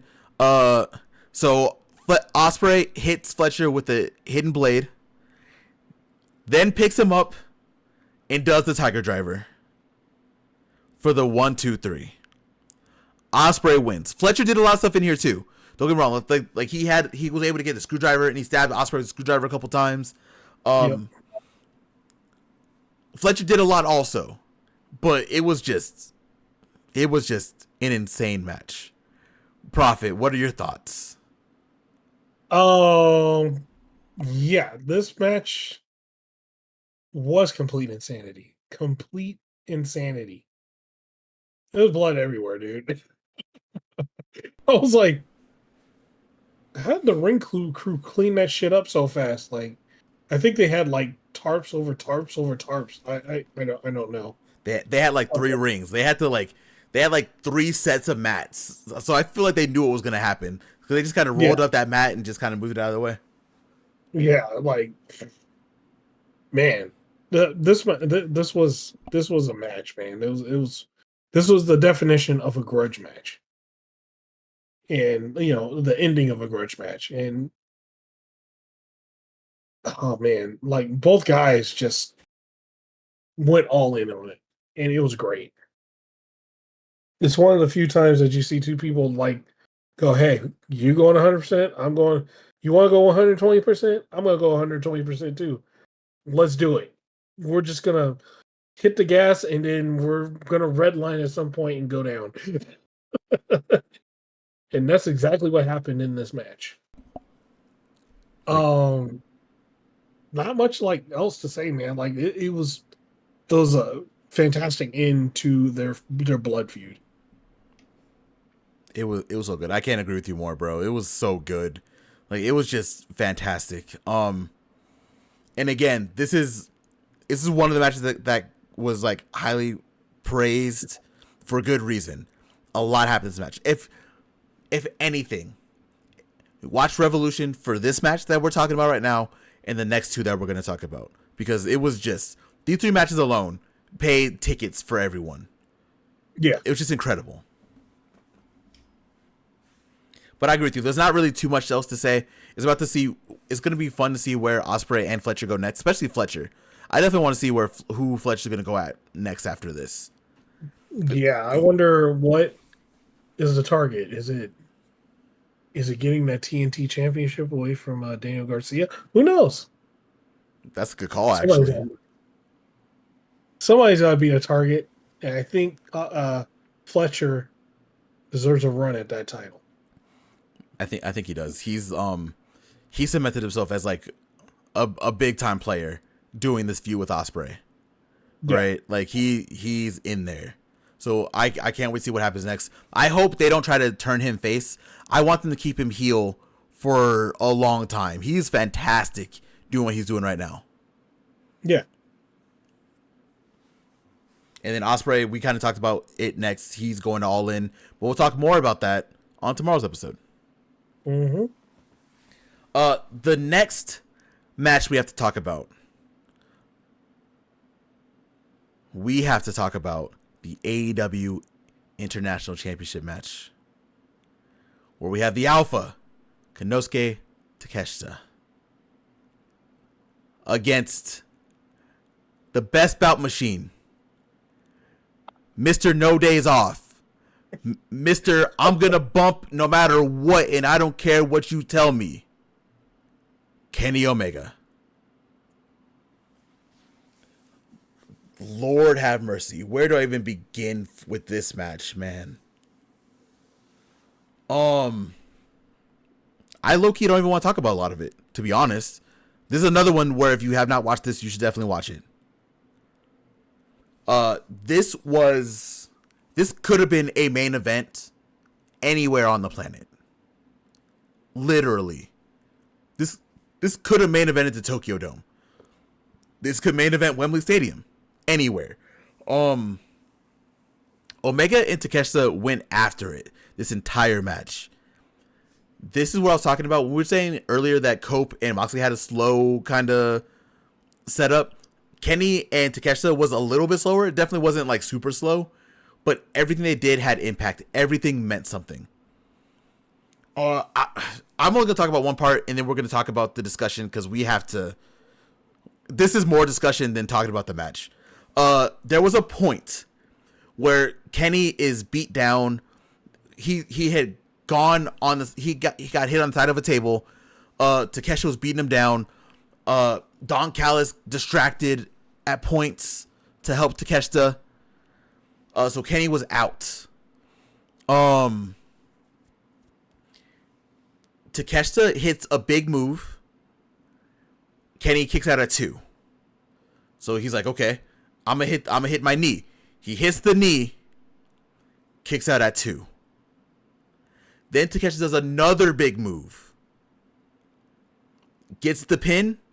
At 1, Kenny kicks out, and the crowd goes ballistic. Like, everyone's out of their seats. Everyone is, like, looking around. I'm assuming everyone at home. Like, fuck, I watched it the second time. I got up out of my seat at home. Like, just crazy, right? But going by the story of this match, the story of this match was Takeshita being a step ahead of Kenny at every single point. Whatever Kenny was trying to do, Takeshita had a way to get out of it. And if he couldn't get out of it, he took it, but he was able to man himself out of it. Takeshita was the bigger man, the stronger man, the better man. But Kenny had the most heart. Kenny didn't even hit the one-wing angel here.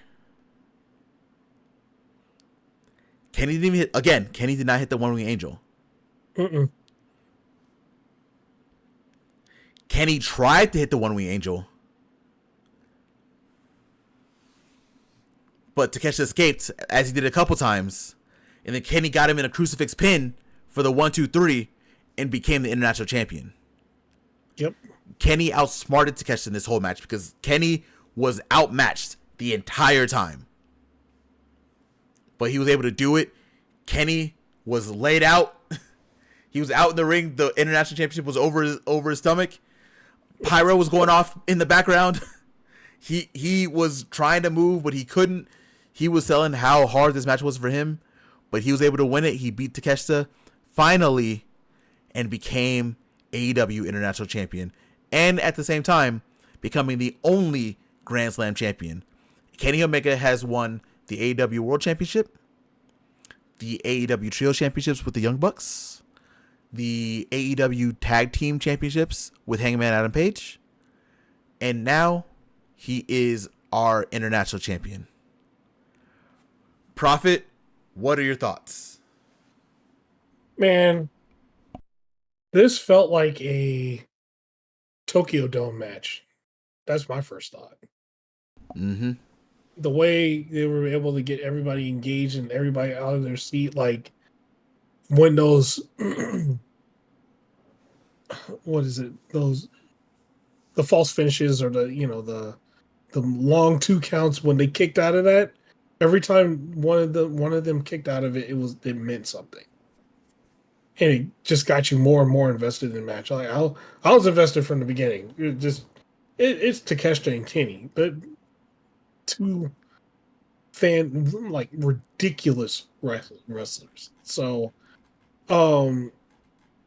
yeah, I don't know, words to say how great this match was, other than watch the match. Watch the match. Just watch it. Find a way to watch it. Mm-hmm. It's that good. It was just an incredible match. Like just sitting there watching it, being able to watch it from home also. Just the match was just incredible. Like diverticulitis is no joke. Kenny could have never wrestled again. He's out here like still sacrificing. Like some of the bumps that he took, I'm like, bro, you don't have to do this. Mm-hmm. Like you don't have to do half the shit that you're doing, but you're doing it for the love of the game. And it's gonna be interesting to see where Kenny goes with the international championship next. Like we talked about the rumor before, right? It could be the combination with the Continental Championship. Right now, again, we'll talk about it more on tomorrow's episode. But we are doing a dynasty tournament where we have people like Speedball Mike Bailey, we have people like Orange Cassidy, more than likely Ricochet. They're all going to be in a 4-way, and that the winner of that 4-way is going to challenge Kenny for the international championship at Dynasty. Yep. So I can't wait to see where we go with Kenny next. But it's just so nice to see Kenny be a champion again. It's very nice. Yeah, since he's won the international championship, I have an idea where he's gonna go. Mm-hmm.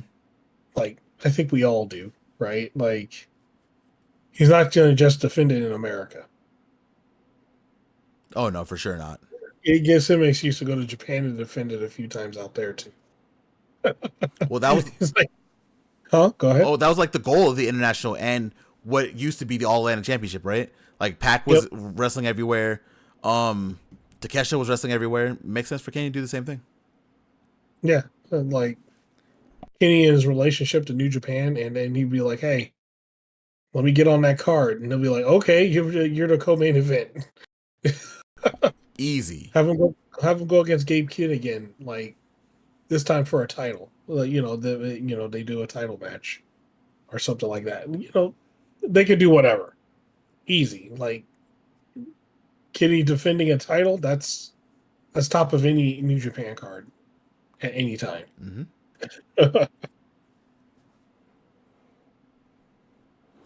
Oh yeah, man. I also want to give a shout out while we're right here to Takeshita also. Didn't have a super long reign, but was going everywhere around the world. 3-belt Takeshita, 3-contract Takeshita.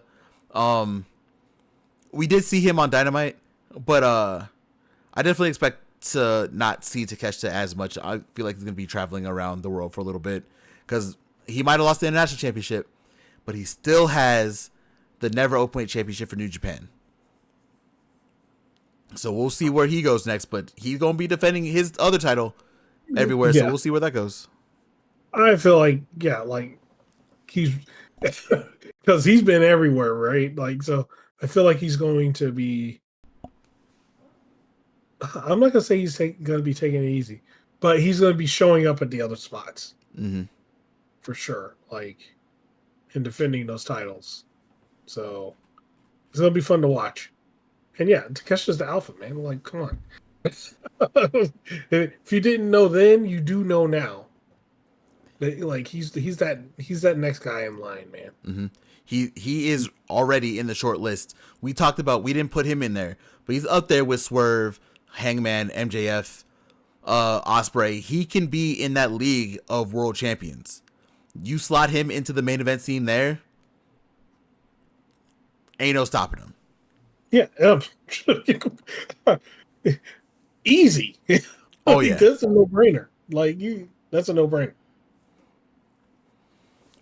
Before we talk about the main event of the evening, which should have been the actual main event of the evening, and in my mind is the main event of the evening, we're going to talk about 0 Hour really quick. I'm going to go through this super quick. I'm not going to talk about what happened in the matches.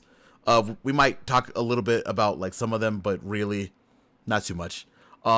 First match was we had Commander and Hologram versus Lee Johnson and Blake Christian, which I missed. I didn't get to see that in the arena because fucking I had to wait 25 minutes for fucking fish and chips at fucking the restaurant across the street from Crypto. But I missed the match, so I didn't get to see Hologram immediately. But obviously, Hologram and Commander did win this match. Shocking nobody. Do you have any thoughts on that one at all before we move on? I actually think that was the best out of the whatchamacallit, out of the pre-show matches. I think it was too. I think it was. But also, to be fair, someone in here we're annoyed with, and the other one, I might have to talk about the other one real quick and give like a little mini story time on that one, but we'll get there as we get there. Mm-hmm. Next up, we had a 8-man tag. We had the Undisputed Kingdom, which is Adam Cole, Kyle O'Reilly, and Roderick Strong, with the TNT champion who does not defend his TNT championship other than on Collision randomly, Daniel Garcia, versus Shane Taylor Promotions. Shane Taylor, the Infantry, which is Charlie Bravo and Sean Dean, and the Ring of Honor Pure Champion Lee Moriarty, who had a really good match the day before. I mean, it was taped, whatever. But on Collision, had a really good match with Daniel Garcia, which I think he should have won it. But hey, I'm not, neither here nor there. One thing I want to notice is that Danny was kind of playing up heel a little bit here. Mm-hmm. Like he tacked himself in to get the win. Sadly, Lee tapped out to this, which I don't think was the right call. But again, neither here nor there. And then we saw like some tension. Like Garcia and Adam Cole were like kind of staring off at each other, weren't really feeling each other. So we might see something different with Garcia, and we're obviously still on this road with Adam Cole and Daniel Garcia. Yeah. Any thoughts on this match? Oh no, it was alright. It's just the build Garcia versus Adam Cole, and I think Adam Cole's just gonna take the TNT championship. Oh yeah, I think so. It was sooner rather than later. Yeah. Next, I was surprised that this match was announced, but it didn't end up being a match anyway. We had the Ring of Honor World Championship between champion Chris Jericho and Gravity. We can't even call it a match because Jericho came in and hit Gravity with the baseball bat immediately, threatened his family, took off Gravity's mask. Everyone's booing him. I was booing him as I didn't want him to see him at all, but whatever. Any thoughts on this match, or any thoughts on this segment? No. It's just it's whatever. Yeah, whatever. Next up, the final match of the pre-show. We had Johnny TV and MXM Collection, which is Mansoor and Mason Madden, versus the team of Mark Briscoe, Orange Cassidy, and Big Boom AJ.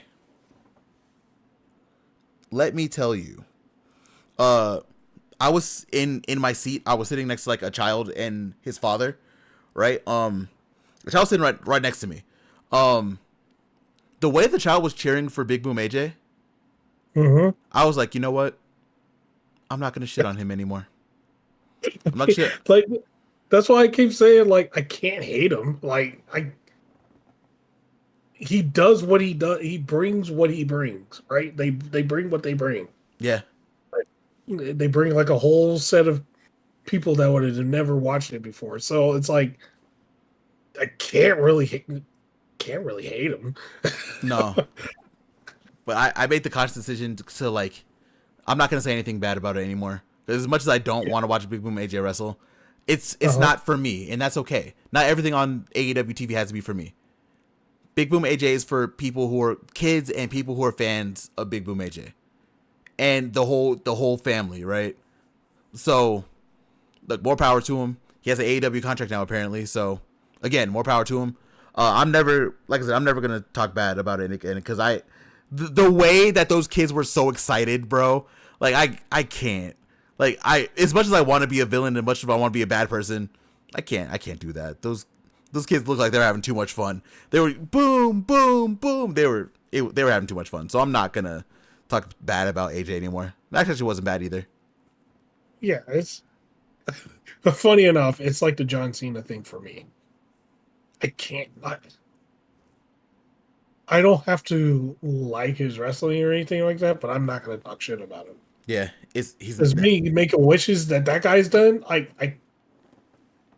don't know. I just can't like I don't know, man. Like and then like seeing like live like just as same as the Big Boom AJ thing that you're talking about. How like kids just light up when he comes out. It's like all right, I can't really I can't talk shit about this guy. no. No.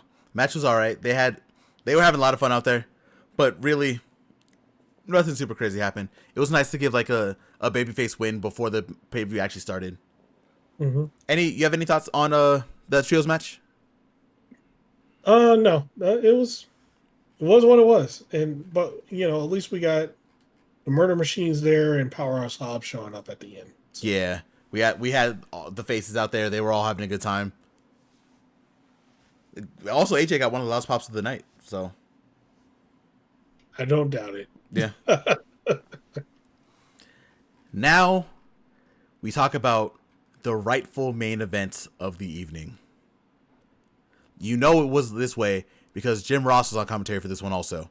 And it was in the middle of Yeah, the show. yeah, you know it's real when JR just pops up in the middle of the show. You know shit's about to go down. Mm-hmm. We had our main event for the AEW Women's World Championship. And quite frankly, the only world championship that means anything in AEW right now. Timeless Tony Storm. Yep, I'm gonna go there. I actually might use this match to really shit on the perceived last match on the card. But we had our champion Timeless Tony Storm with Luther versus Mariah May. I thought we were gonna get this at like All In. They decided not to wait. They did it in Hollywood at Crypto.com Arena, which is a great call. The crowd was into this match immediately. Mariah comes out with like a veil on and wearing all white, so you know some shit was gonna go down. And Toni Storm comes out as she does, but Toni Storm doesn't even get to go to the ring because Mariah May is already running towards her, and the fight immediately begins. Yeah, And for those who don't know, this is a Hollywood ending match. This means falls count anywhere, anything goes, no rules. And let me tell you, when they said no rules, these women said, we are going to do whatever the fuck we want out here. yeah. Because we know we're the main event. Y'all know we're the main event. We're going to have to make it very hard for Kenny Omega and Konosuke Takeshita to follow up with us. And goddamn it, did they. And they did. Bro, the way that people had to summon energy back because Mariah May and Toni Storm went there. This might be like one of the first times I've ever seen this, right? We never get to see like a women's match go so crazy to where the men, especially like Kenny Omega and the Takeshita, have to follow it up. And they couldn't for like the first couple minutes. Right. That's how good this main event was. I don't even know what I want to talk about. Like, what didn't happen in this match? Tony Storm was gushing early in the match. Mariah ended up bleeding too at one point. Jesus. Luther got drop kicked through like glass over a table like for the first 10 seconds to the match. Yep. Mariah May hits a Storm Zero on Tony Storm on the steel steps, which busts Tony Storm wide open. The Crimson Mask of Crimson Masks, bro. Jesus Christ. And it was a thud too. Like you heard it on the broadcast, it was like when she did the Storm Zero, it was good. Bro, like I said, I was 2 million miles in the air, and I heard the thud from up there. So, which is crazy. God, what else happened here? There was one point where Mariah and Tony go grab buckets, and then they pull tape from the buckets, and we're like, "Oh God, what's happening?"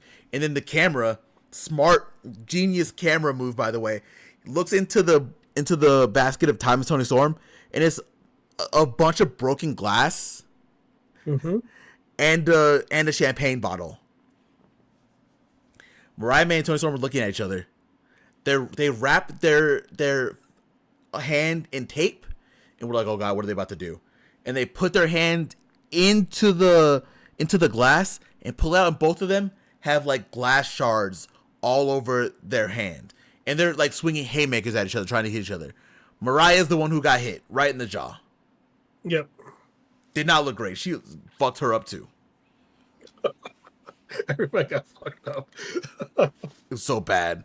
Tony Storm poured broken glass into the ring, used the broken glass on Mariah May. God, what else happened? I don't even. So much happened in this match. Tony Storm grabbed the shoe that Mariah May turned on her with all that time ago. Was able to get her revenge on top of the stage, and bludgeoned the shit out of Mariah with that shoe.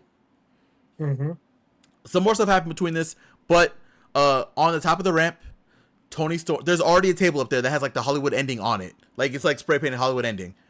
Tony Storm hits the Storm Zero on Mariah May through the table. Pins 1, 2, 3. The entire crowd stands up once that 3 hits, and once Tony Storm's music hits, standing ovation. Everyone is on their feet. There's not one there is not one person that's sitting in their seat anymore at this point. Everyone's clapping, standing ovation. And then on the Tron, we see the end. And we see Mariah like laid out, just completely knocked out, and we see Tony Storm just like cuddling up to her, showing that she still loves her, and Mariah's just completely out of it. And that was the ending of the pay-per-view. They literally put the end on the Trons. That was the main event. I don't know why the fuck Tony Khan decided to put this where he put it. This should have been the main event. Yeah, this happened after Swerve and after Ricochet, so we still could have got the payoff where we see the whole thing happen, and we see Swerve come in and do the Swerve Stomp. We still get that moment. We can still get it while also making sure we have this 3-run card of these 3 matches main event, especially with this one being the main event. Yeah. I don't know what we're gonna do. This story's over. This cements itself as easily top 3 stories in AEW. Hell, you could put at probably number 1 and I wouldn't blame you. But this is one of the best stories AEW's ever told. It probably is number 1. Yeah. Easily one of the best stories AEW's ever told. Tony Storm's on another level. Mariah May's on another level. They need to be on TV all the time. Hopefully Mariah's not gone for a long time. I would love to see what she's going to do next. Because Mariah, again, main event player at this point. You cannot deny her anymore. And Tony Storm is Tony Storm. Oh, go ahead, bro. Oh no, keep going. No, I'm gonna stop here because I could gush for another 20 minutes, and I don't want to do that. Prophet, what are your thoughts on our main event of the evening? The main event of the evening. The real main event. The real main event. the, the real one. There's nothing. I don't know. There's nothing I can say that'll give it justice, right? Like, Tony Storm and Mariah May put on a show. Like, they really went in. I love the fact that they did Hollywood things in the Hollywood ending match. And what I mean by that is like, the wrapping the tape up and putting their hands in the glass. If you don't know, if you haven't seen the movie Kickboxer, Van Damme and the other guy, when they were doing their final match, they taped their hands up and put it in the glass and then started punching each other. So I like that call out. And yeah, man, like the whole match was just from start to finish. I I think it was about as perfect of a match as you can get. There's nothing I would, you know, you left if that was the end, if that was actually the main event, you would have walked away completely satisfied. If that was the main event and not the Moxley main event. Oh yeah. You had that 3 match run and that would have ended it. That would have made it like the perfect ending run of a pay-per-view. I don't think any pay-per-view could top that if it was actually the end.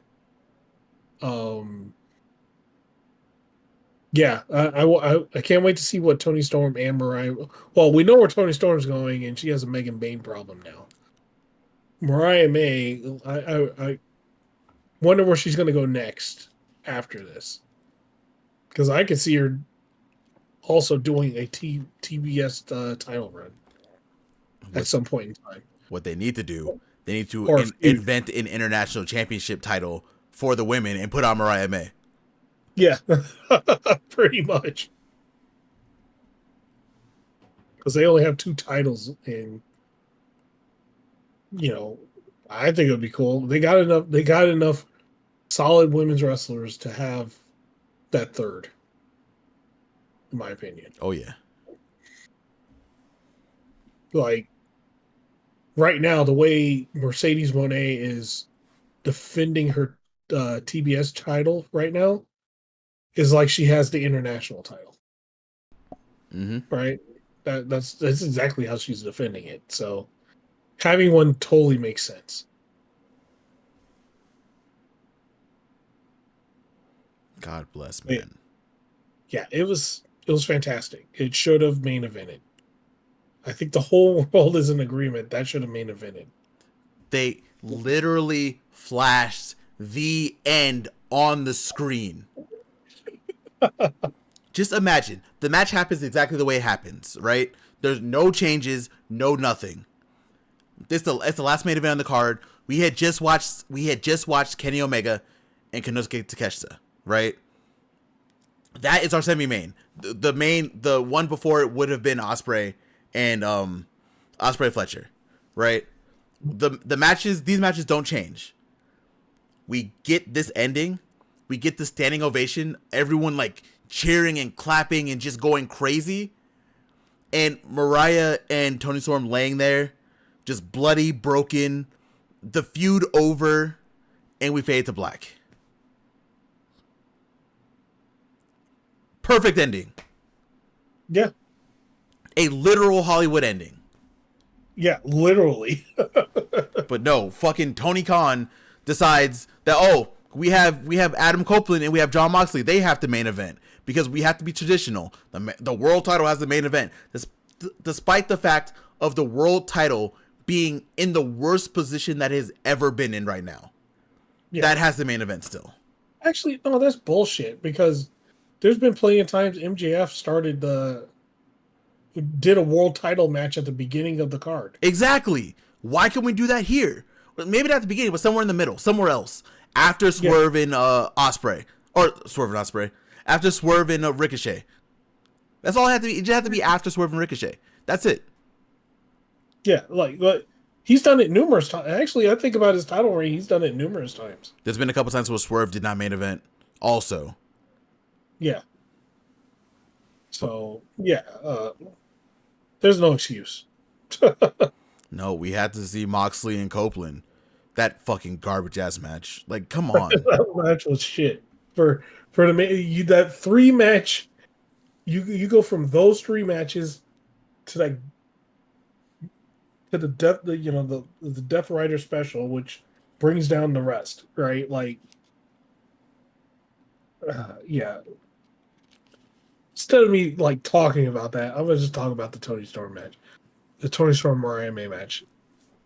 There was one point Mariah May did the thing that not Mariah May, Tony Storm did to Mariah May what she was doing to everybody. What Mariah May was doing to everybody was taking the title and whipping people with it. Oh yeah. And Tony Storm got it back, ran it back, and was doing that to Mariah May at the end. I thought that was a good callback, and I was like, oh, finally she did it. They were waiting for it. Like they had executed this whole match and this whole storyline perfectly, right? Because if you really think about it, a lot of this match was callbacks, a lot of it to their entire feud, to not even feud, to the entire time they've been together. Because they've been together for a year and a half, right? Like it just was incredible. And like I said, when I tell you, I don't know if it showed on TV. I really don't. Bro, when I tell you, it was a literal standing ovation. Everyone in that building was on their feet giving an applause. Literally everyone, every single person in that arena was standing up, giving a standing ovation. Like it was a moment. It was just fantastic, man. I can gush over that match for a long time. I can literally gush over this match for like an hour, talking about like the storyline, about how perfect the storyline was, building up Mariah at the beginning when not a lot of people knew her from Stardom to where she is now. Just people talk about like AEW can't make stars. They literally made one in your face with Mariah May. They made 2. Tony Storm is a goddamn star too. But you talk about one who hasn't been on like a quote unquote big stage. Mariah May, right there. Mm-hmm. That's example 1A of AEW making stars. They got her in there. They had a storyline for her immediately. They executed on that storyline. And that, I have to give another shout out to fucking RJ City. RJ City was the writer and the producer and was helping with this time Tony Storm and Mariah May feud. Get RJ to write every big feud. Because if he's gonna do it like this, if his involvement makes this along with the talent of Tony Storm and Mariah May, bro, give him whatever storyline is gonna be next, whatever long form storyline you want to do, give it to him right now and let him run with it. Yeah. Just from top to bottom, it was just, the feud was fantastic. The match was fantastic. Everything about this was just great. And that's, you know what? Like I said, I can gush about it. I'm going to stop gushing now. I'm gonna stop myself here. But do you have any other thoughts on this match? No, I thought it was just not enough words I could say to give it justice, but it's another one. I'll just tell you, find a way to watch it. Okay, now I don't know how we're gonna grade it. I don't know if we're gonna go from like 1 to 5, 1 to 10. If we're gonna do like letter grades, I don't know what we're gonna do. So we'll do it out of 5. Out of 5. What was your what is your rating for Revolution, for AEW Revolution 2025 from Crypto.com Arena? I would give it a 4. I can see that. Solid 4. We had some matches that that we talked about. There was like 3 matches that really those 3 matches equal 1. Right. That's how good the rest of the card was. There's 3 matches that weren't great, and the card it has still got like a 4. Like, um, yeah. Overall, yeah, it was a great card. I think if Tony would have put that the men's world title match somewhere nowhere near the main event, everything would have went over perfect. Yeah. That it would go my 4 would go from a 4 to like a 4.5, right? Mm-hmm. Because we're not ending on a Death Riders title match, which pretty much brought down that amazing 3-match three amazing matches in a row. And then there's like, other great matches on the rest of the card. That one didn't seal the deal. Mm-hmm. It just didn't. It didn't do what it was supposed to do. We'll just put it like that. Mm-hmm. So yeah, that's what I would give it, a 4. I am gonna give it a 4.5. Okay. I think the 0.5 for me that makes the difference is being in the arena for it. Like this was for me, this was like a last minute trip, right? A lot of the trip was not great for me. Like a lot of the trip kind of sucked. It was only a 24-hour trip. It wasn't great. But going to see Revolution and watching a lot of these matches, well, watching all these matches live, I didn't get out of my seat. Like not once. But just watching all these matches live was just incredible. And I know I feel like as much as I didn't like the main event, like watching it live was like whatever. You know what I mean? It was cool, I guess. Mariah May and Toni Storm, Takeshita Omega, Fletcher Ospreay, and Mercedes and Momo alone, without even adding MJF and Hangman, and without even adding Swerve Strickland and Ricochet, those take it over the top for me. Like the lows on this show cannot compete with how high the highs were in the show for me. So for me, it's a solid 4.5. Like I said, I feel like if they would have switched things around, like you said, and put the real world title at the main event where it should have been, I might have actually given it a 5, honestly. Yeah, the funny thing about the Moxley Cope match is the Moxley Cope match in its own, say it was a main event of Dynamite, it wouldn't have been terrible, right? If it was in the middle of the card, it's a decent enough match to be in the middle of a card. Mm-hmm. The problem is it was the main event. And it should have been nowhere near the main event. No. Especially with that 3-match run. You should end it. You do that 3-match run, end it with Toni Storm and Mariah May, and you send everybody home happy. That's how it. Not necessarily send everybody home happy, but send everybody home satisfied with a great string of matches.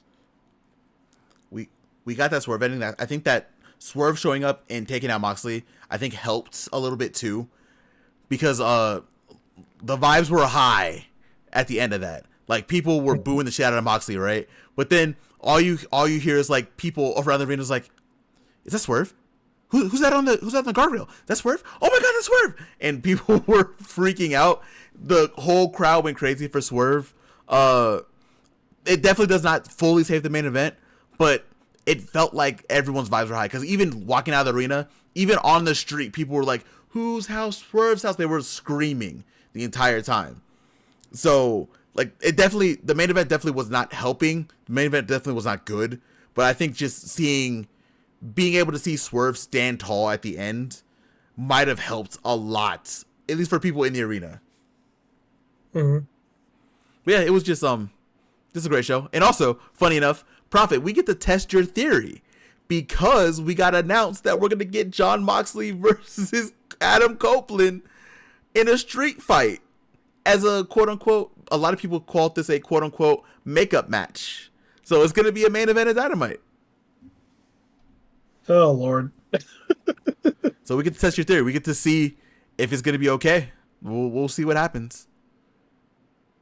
Hey, like, if Dynamite has if Dynamite happens to have a string of matches that are at the level of Tony Storm, Mariah May, Osprey, Kyle Fletcher, Omega, Takeshita, then it's gonna have the same problem.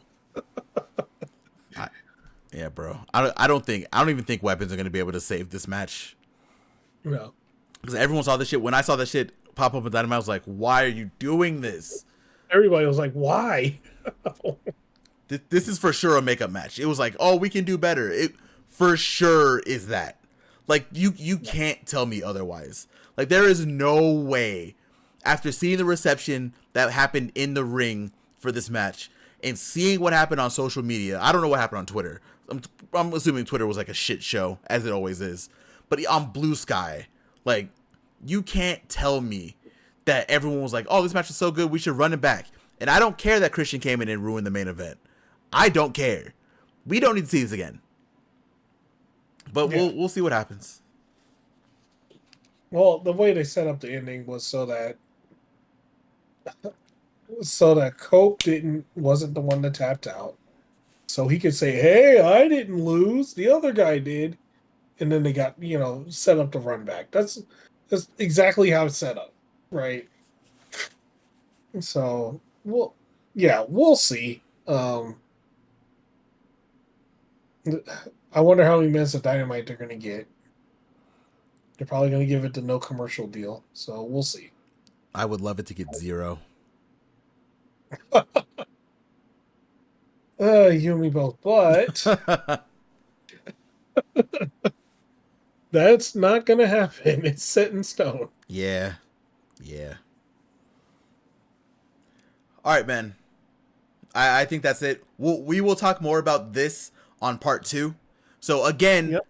I've been saying it throughout the podcast. We've been saying it throughout the podcast. This is part 1 of a part 2 podcast. Today we talk about Revolution. Tomorrow you're going to hear our thoughts from this week's episode of Dynamite and Collision. And let me tell you, I can guarantee you we have a lot of thoughts.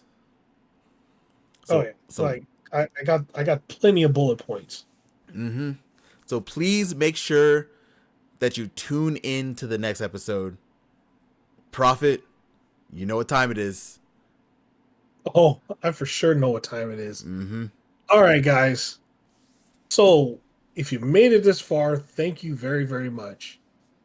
I'm going to reverse the order of how I'm going to, certain things I'm going to ask, but you know what? Hey, if you haven't already, and I know a lot of you haven't yet, but we're going to get you. We're going to get you. Hit that subscribe button. Because not only do you get one podcast, but you get 3. And I think that's probably like the best set of podcasts on the internet. It might be me just,